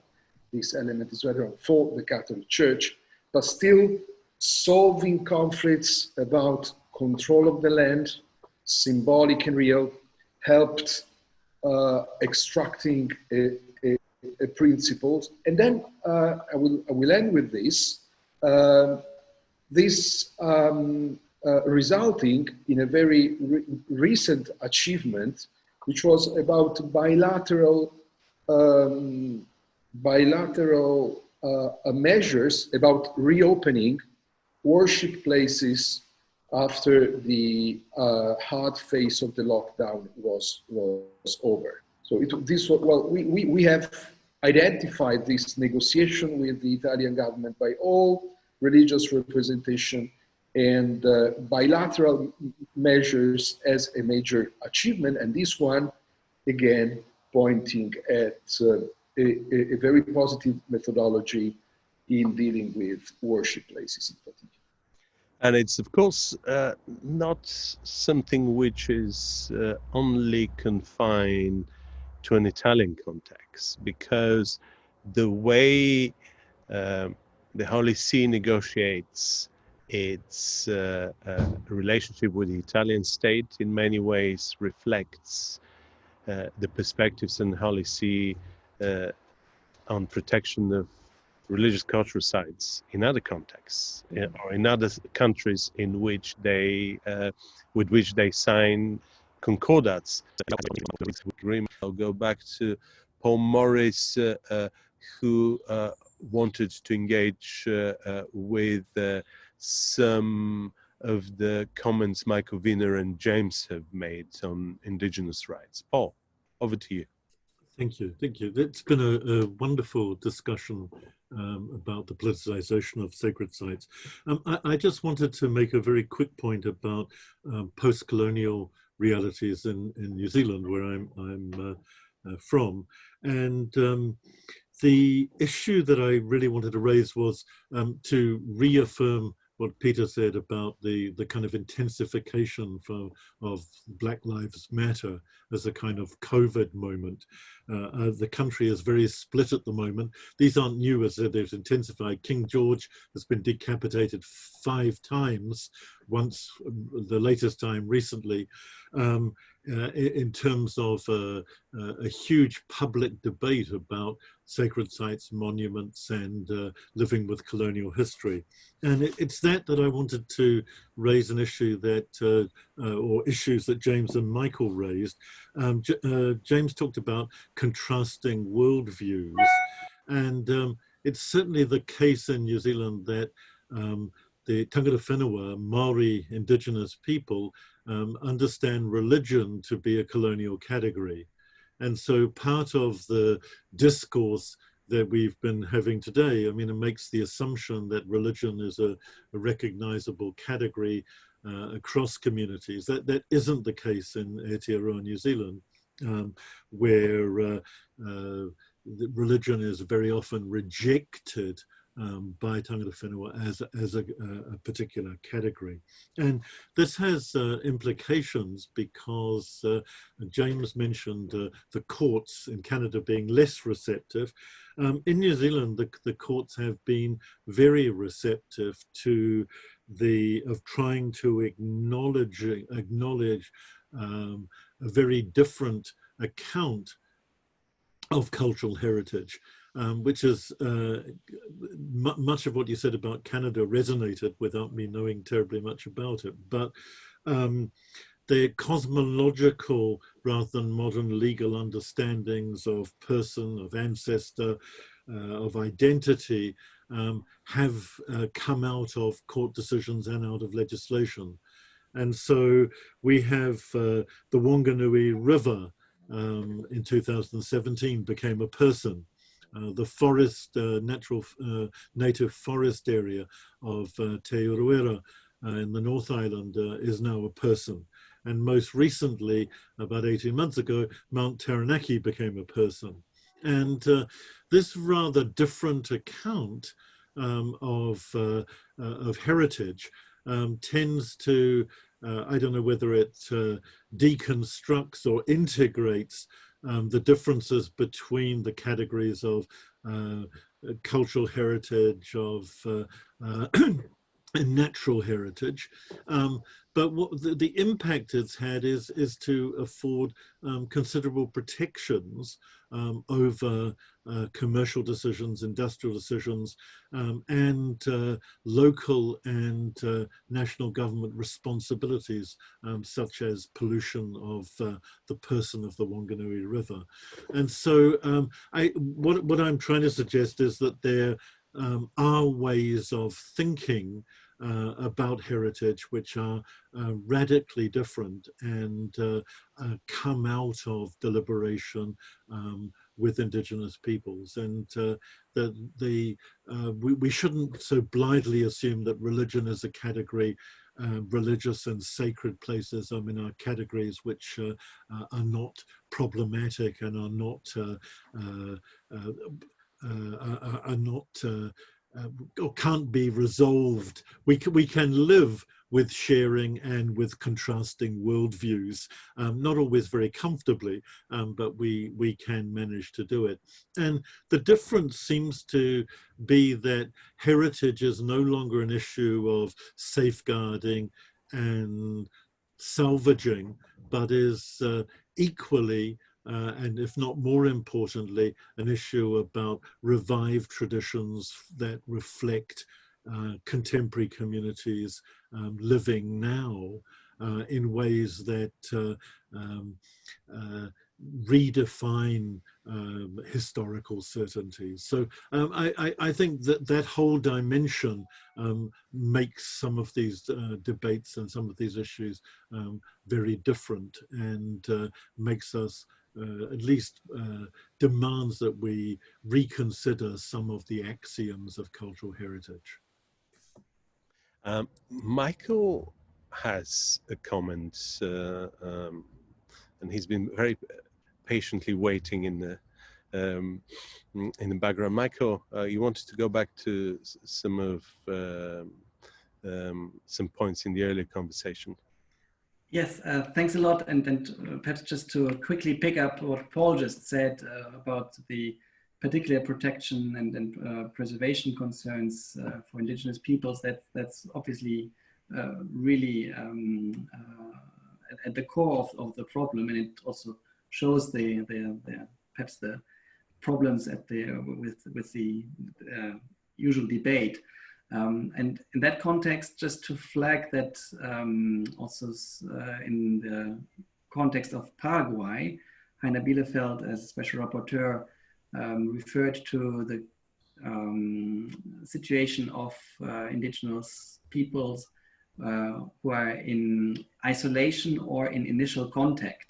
And they are also to the specific questions related to basically their protection, which we also recently heard in the news.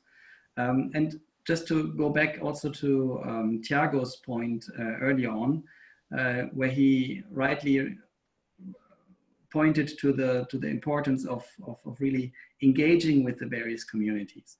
And he also mentioned the Faith for Rights initiative, which precisely tries to connect the various communities. And earlier this year, also as a very concrete tool, the various communities under the auspices of the Office of the High Commissioner for Human Rights have compiled a Faith for Rights toolkit, which is really precisely this idea of peer-to-peer learning. It's not telling someone what the international law or whatever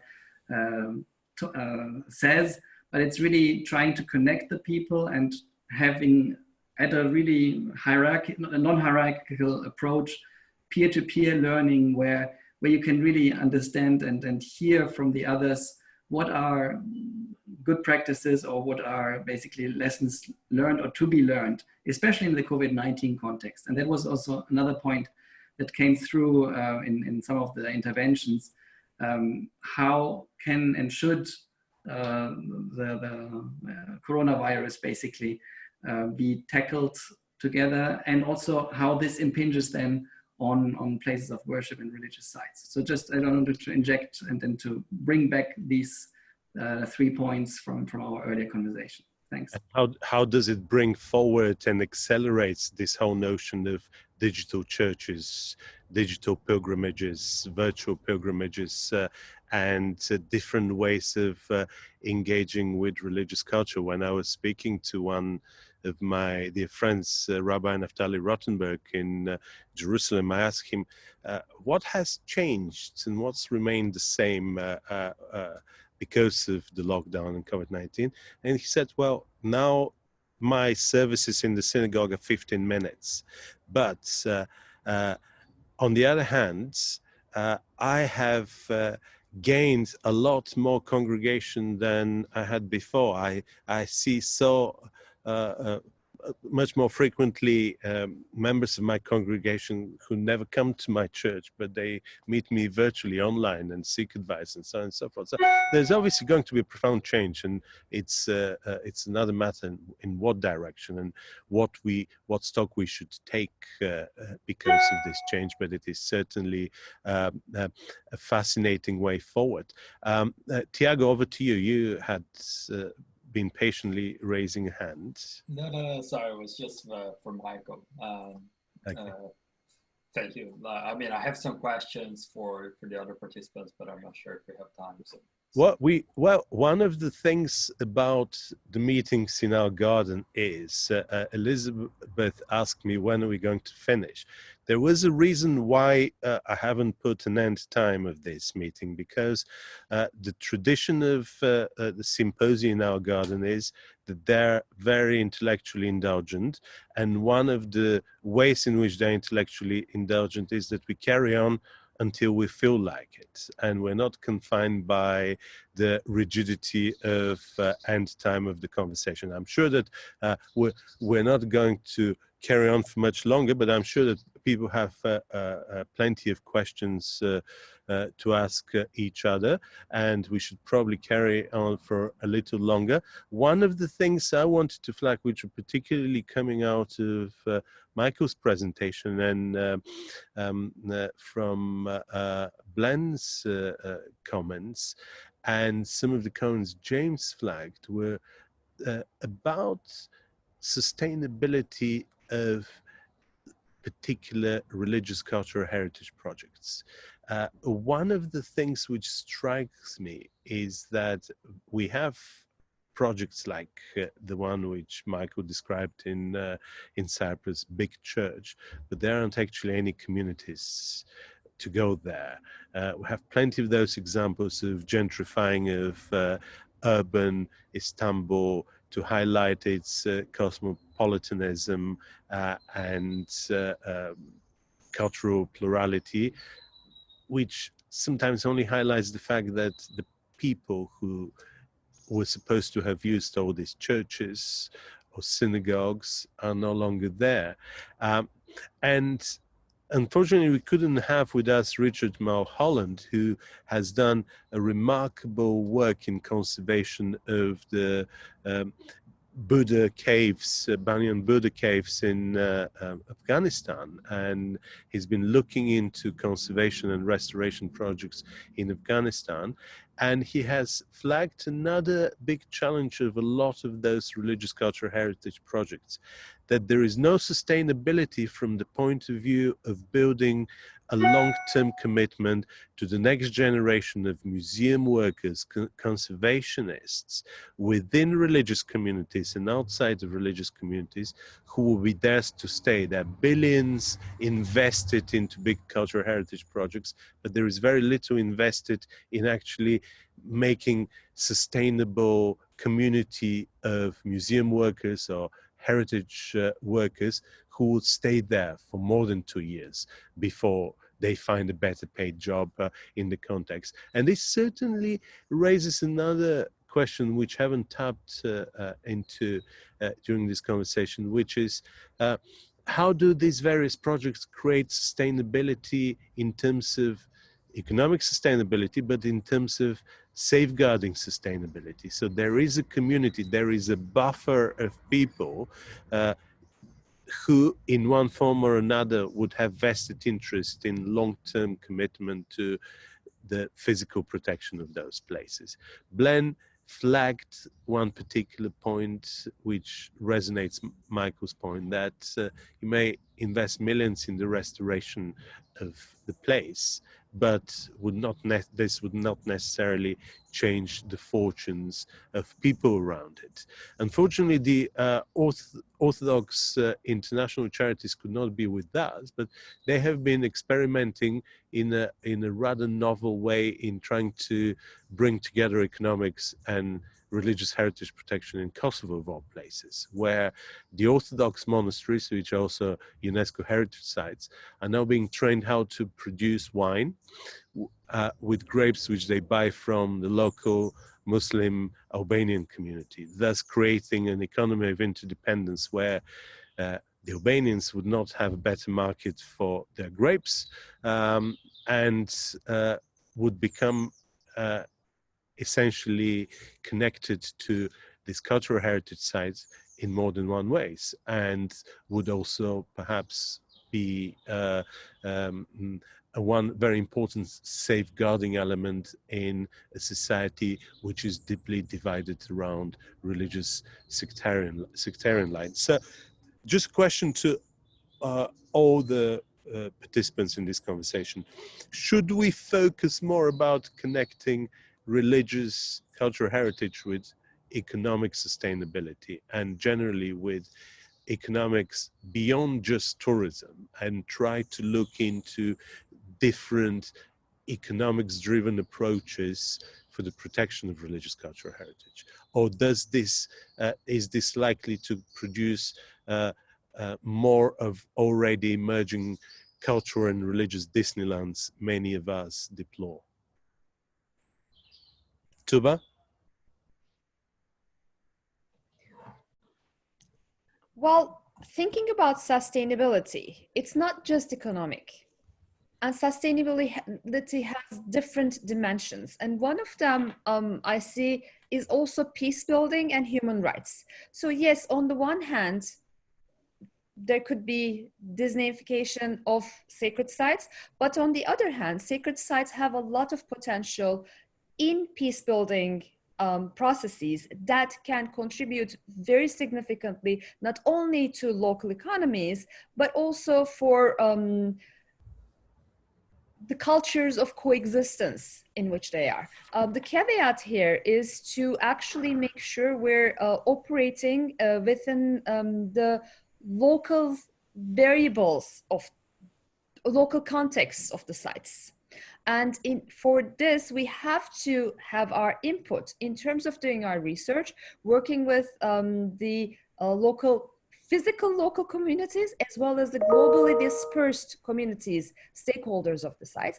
If we can bring all of these elements together, I think we can create very successful scenarios in which the conservation of sacred sites not only benefits the site itself, but the larger region and even international politics. Paul? I'll just unmute myself. I like, I find, I really like that answer, and it's certainly, there's real potential for interfaith work, for interreligious relations at sacred sites. One example, this is a New Zealand one, I mean, is at Parihaka, where a site of historical and religious significance, I mean, now has a conference center which is funding its preservation. And so there are ways of doing that. Tourism, COVID has shown tourism is very, very unreliable in this particular context. But I do think the idea of sacred sites having other purposes and larger intercultural and interreligious purposes is a real, a very positive view of and sustainable view of what to do with them, where you have religious sites that don't have particular vibrant communities that are going to be responsible for them over time and duration. Marco.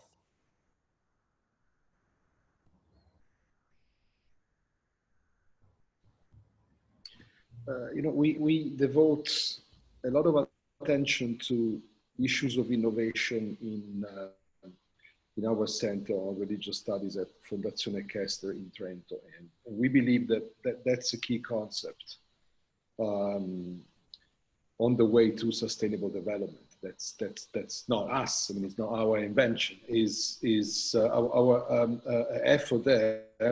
Our endeavor is to make sense of innovation, social innovation on the one hand, and innovation in science and technology from the perspective of religion. And we believe that there's a huge gap there to address. And this is a missing part of the story when we engage with sustainable development goals. Sustainable development is about, according to the UN themselves, an issue of innovation. That's the way. What does that mean? And now, how can religion contribute? How can religion be a part of the conversation? And I'll be tempted to see the issue of holy sites and heritage as a stress test, or at least as a very interesting case in point. I mean, the innovation, the world of innovation, what scientists mean by innovation was social innovation, is how that's understood by actors. That's something where you very rarely hear religious voices in many different ways. I mean, the business sector and the interaction between the business sector and religious voice is very problematic, and so on and so forth. So I'll be tempted to see, how to say, two worlds which need to enter in a dialogue with each other. And of course, as myself a researcher and a teacher, I see a responsibility of the academia, I see a responsibility of research there, and a responsibility of church and religious groups who should be creative and not leave the technicalities of innovation just to the world of innovation studies and actors of innovation. It's, well, big case in Europe. How many people who do religion are really competent to engage with religion and innovation within the European Commission? So there's a huge challenge at stake there in order to address what insiders understand as innovation as critical to sustainable development. And well, we have our own, little small scale way of interacting at that level, and then technology can be brought in, but not technology as such, technology as a part of a much broader horizon of innovation, which again can be in science and technology, but is in the first place much wider. So how to bridge our work in heritage protection with the world of innovation? That's in my view the challenge ahead. That's where the G20 interfaith can be a very useful platform. Elizabeth. Right. Just I wanted to sort of highlight something that's coming out in our discussion, which is we're all coming at your question from different sort of spaces of expertise. And one of the things that I think happens in our discussions about where we started with your question, which is how do you generate a community of heritage experts who are part of local indigenous communities and will stay, over time, rather than ultimately exit the local space. And I think, we need to integrate questions about property rights into questions of cultural and religious heritage protection, and also property rights and labor laws, because these are the things that make it possible for local communities to actually sustain themselves. And so those experts that you talked about who may leave after 2 years, they leave because they see no possibility for a viable economic future at the local level. So I think integrating, these kind of granular discussions about legislation on property and labor that oftentimes are designed to either empower or corrode local economies, that has direct implications for cultural and religious heritage sustainability. And in terms of both local and global, or local and, if you will, diaspora communities, ultimately economic decisions are made on economic grounds. And so the willingness to sort of invest as a stakeholder in local economies and in heritage protection really depends on an assessment of the risk related to that investment. And so if we see, again, cases where property rights and labor laws mean that that investment is likely to be lost, we see the unwillingness to invest or reinvest in the sustainability of local communities and economies.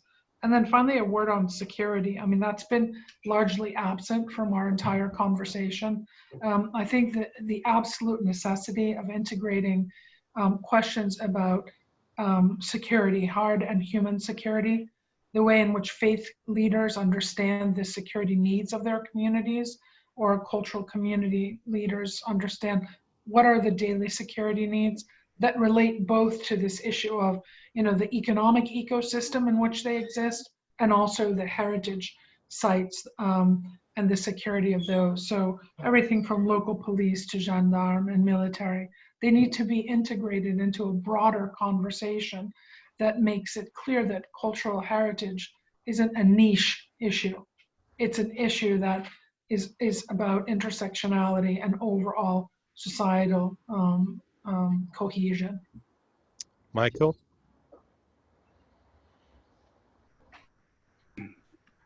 No, just to add that obviously this is all very easily politicized, and sometimes it just needs a trigger. And when we were discussing earlier on the Secretary General's plan of action on the protection of religious sites, and also the separate plan of action against hate speech, yes, this was triggered by the attack in Christchurch, New Zealand, but also the subsequent attacks in Sri Lanka and the previous attacks on the synagogues in the US. But then if you go back even to 2001, there was the first real focused thematic General Assembly resolution on the protection of religious sites. This was 31st of May 2001, which was 2001, sorry, which was immediately after the destruction of the Bamiyan statues. So you see there's always this element of a trigger incident, and then basically this then comes or basically also creates a certain momentum, which then has also plans of action or specific recommendations. But I think the key point is really to engage and to have the discussion with the various communities, but not only about the communities. Be it them religious or belief communities, indigenous peoples. I think this is really key to facilitate and sometimes also to find solutions which are pretty easy if you assemble the various religious leaders and also their communities. And this way, it's also really, in my opinion, the most promising way of building peace, if you really engage and have the various communities interact and meet each other rather than talk usually badly about each other. Glenn, in your work, which obviously relates to the material makeup of heritage sites, there is obviously a lot at stake which connects economics in terms of material culture and cultural heritage. And considering your very significant experience as an architect, but also as a heritage expert in Ethiopia, do you see any challenges and opportunities of bringing economics and cultural heritage closer together, or are these things, this connection seen as too controversial in an Ethiopian context?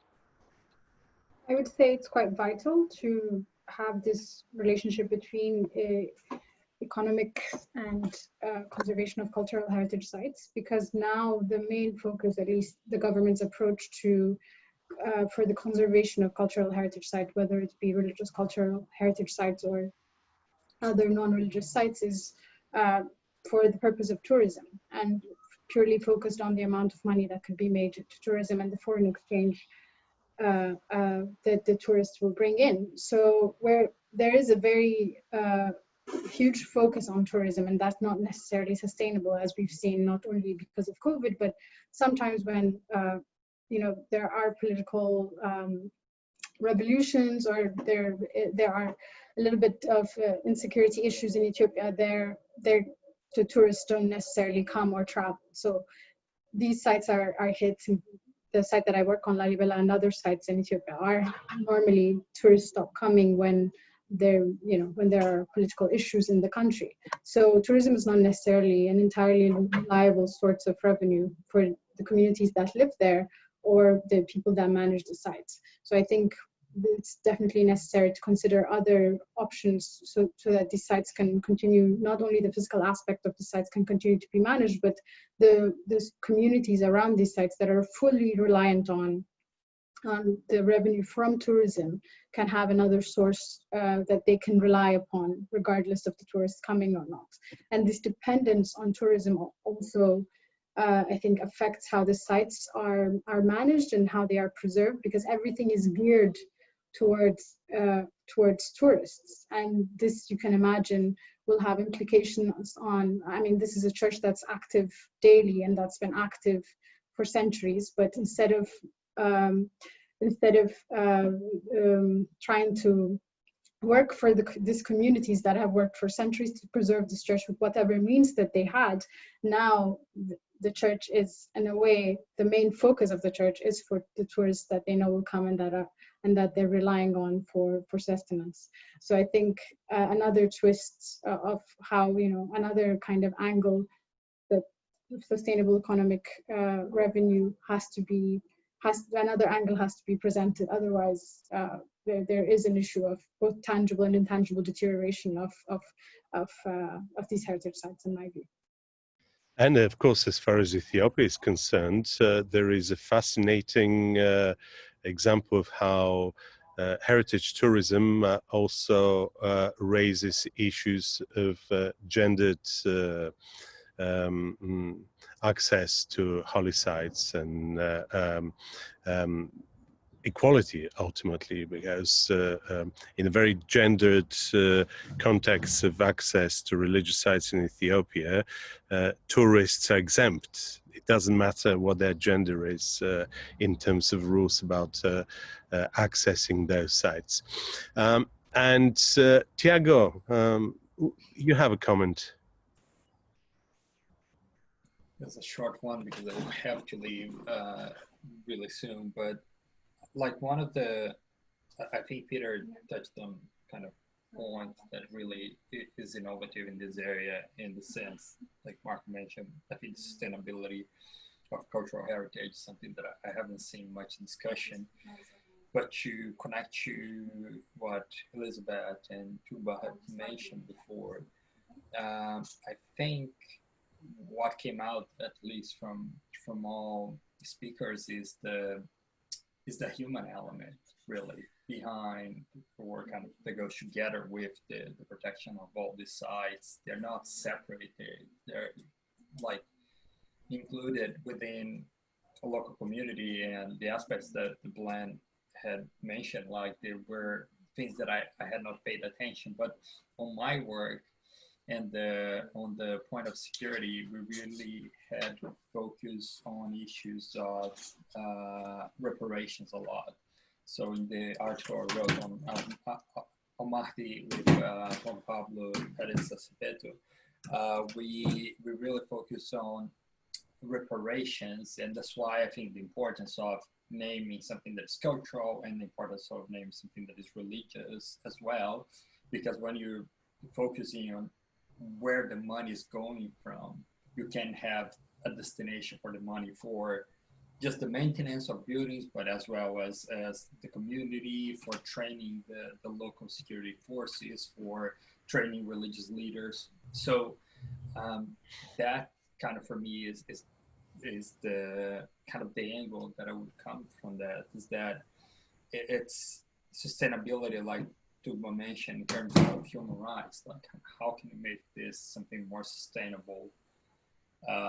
First, to repair the victims, and then to make it sustainable for future generations as well. Sustainability and reparations. Eli, this comes a lot in discussions relating to the ways Turkey is, or perhaps should, embrace its sense of historic guilt in relation to the Armenian massacres, to the Chaldeans, and in relation to the fact that a lot of ethnic and religious minorities had to leave, and how this essentially triggered how chain reaction of ethnic cleansing and exchange of minorities across the Balkans.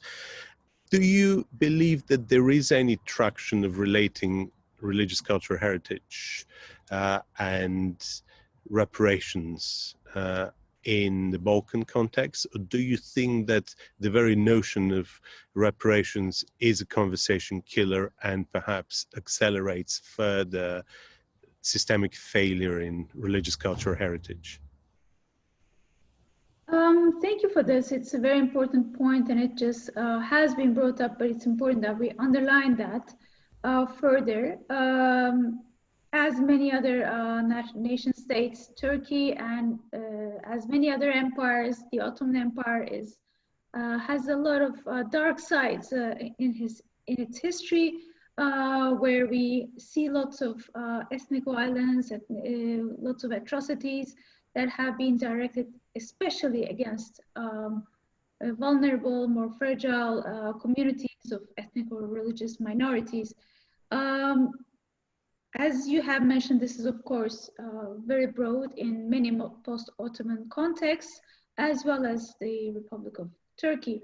The Rum Orthodox as a Christian community has been taking the lion's share of this, along with Armenians and Jews and many others, Alevis especially. But the kinds of ways in which the state chooses to address these issues has usually been one of denial. We don't do such a thing. We're really peace-loving nations and so on.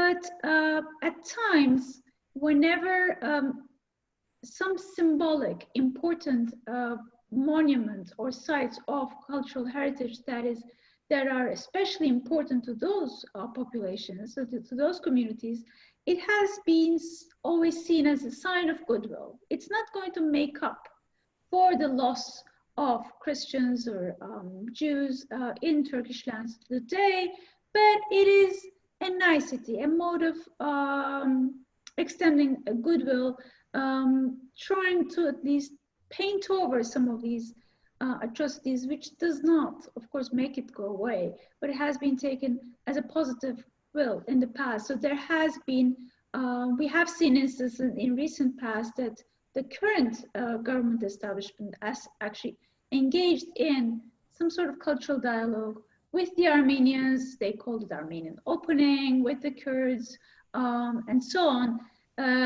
But they have quickly, very recently, made up for that goodwill by showing the reverse policies apply. So whenever a negative connotation happens, such as the conversion of Hagia Sophia or other Byzantine monument to mosque, this again brings up this whole negative history, the memory of all these atrocities, of how these communities have been treated, to the extent of not being able to exert any kind of power, not being able to have a very strong say over the fate of these monuments. So these do go hand in hand in terms of political power, religious minorities and identities, as well as the ability of being able to claim some belonging, some ownership of or having a say in terms of what's going on, which of course relates back to democratic rights, human rights, and all these questions that do come hand in hand in relation to what we see all around the world, really, but especially in relation to cultural heritage. So Turkey is, unfortunately, I have to say, is a place where we see lots of examples of that happening, the negative connotations of history, where, let alone making up for or apologizing for past mistakes, there are current cases such as conversions or neglect of cultural sacred sites that add insult to injury from the point of religious and ethnic minorities. I would like to thank all the participants to this really inspirational event, which I hope is going to be one of many. And I hope that we continue to meet informally on Zoom while we cannot make trips or visit in person. I'm sorry that you cannot be with me here in our beautiful garden, which is still warm and sunny, but not for much longer. And I hope that we shall meet soon in person. I think it is vital to continue those conversations. I'm sure that we all sit and write and think and reflect about our work, but nothing makes bigger difference than meeting like that, even virtually, and getting the conversation going and trying to push the boundaries of the discourse, which, as far as political context is concerned, is sadly rather thin and not very deep and reflective. I will keep you posted. All our conversations are uploaded on the Oxford Journal of Law and Religion channel. And I hope that we would continue this sooner with smaller settings where scholars and policymakers could share their experiences, ideas, and of course present new publications. I'm sorry that some of our participants had to drop out or could not connect properly, which is yet another reason to connect again sooner rather than later. So stay tuned, and this is to be continued. Thank you very much, and bye-bye.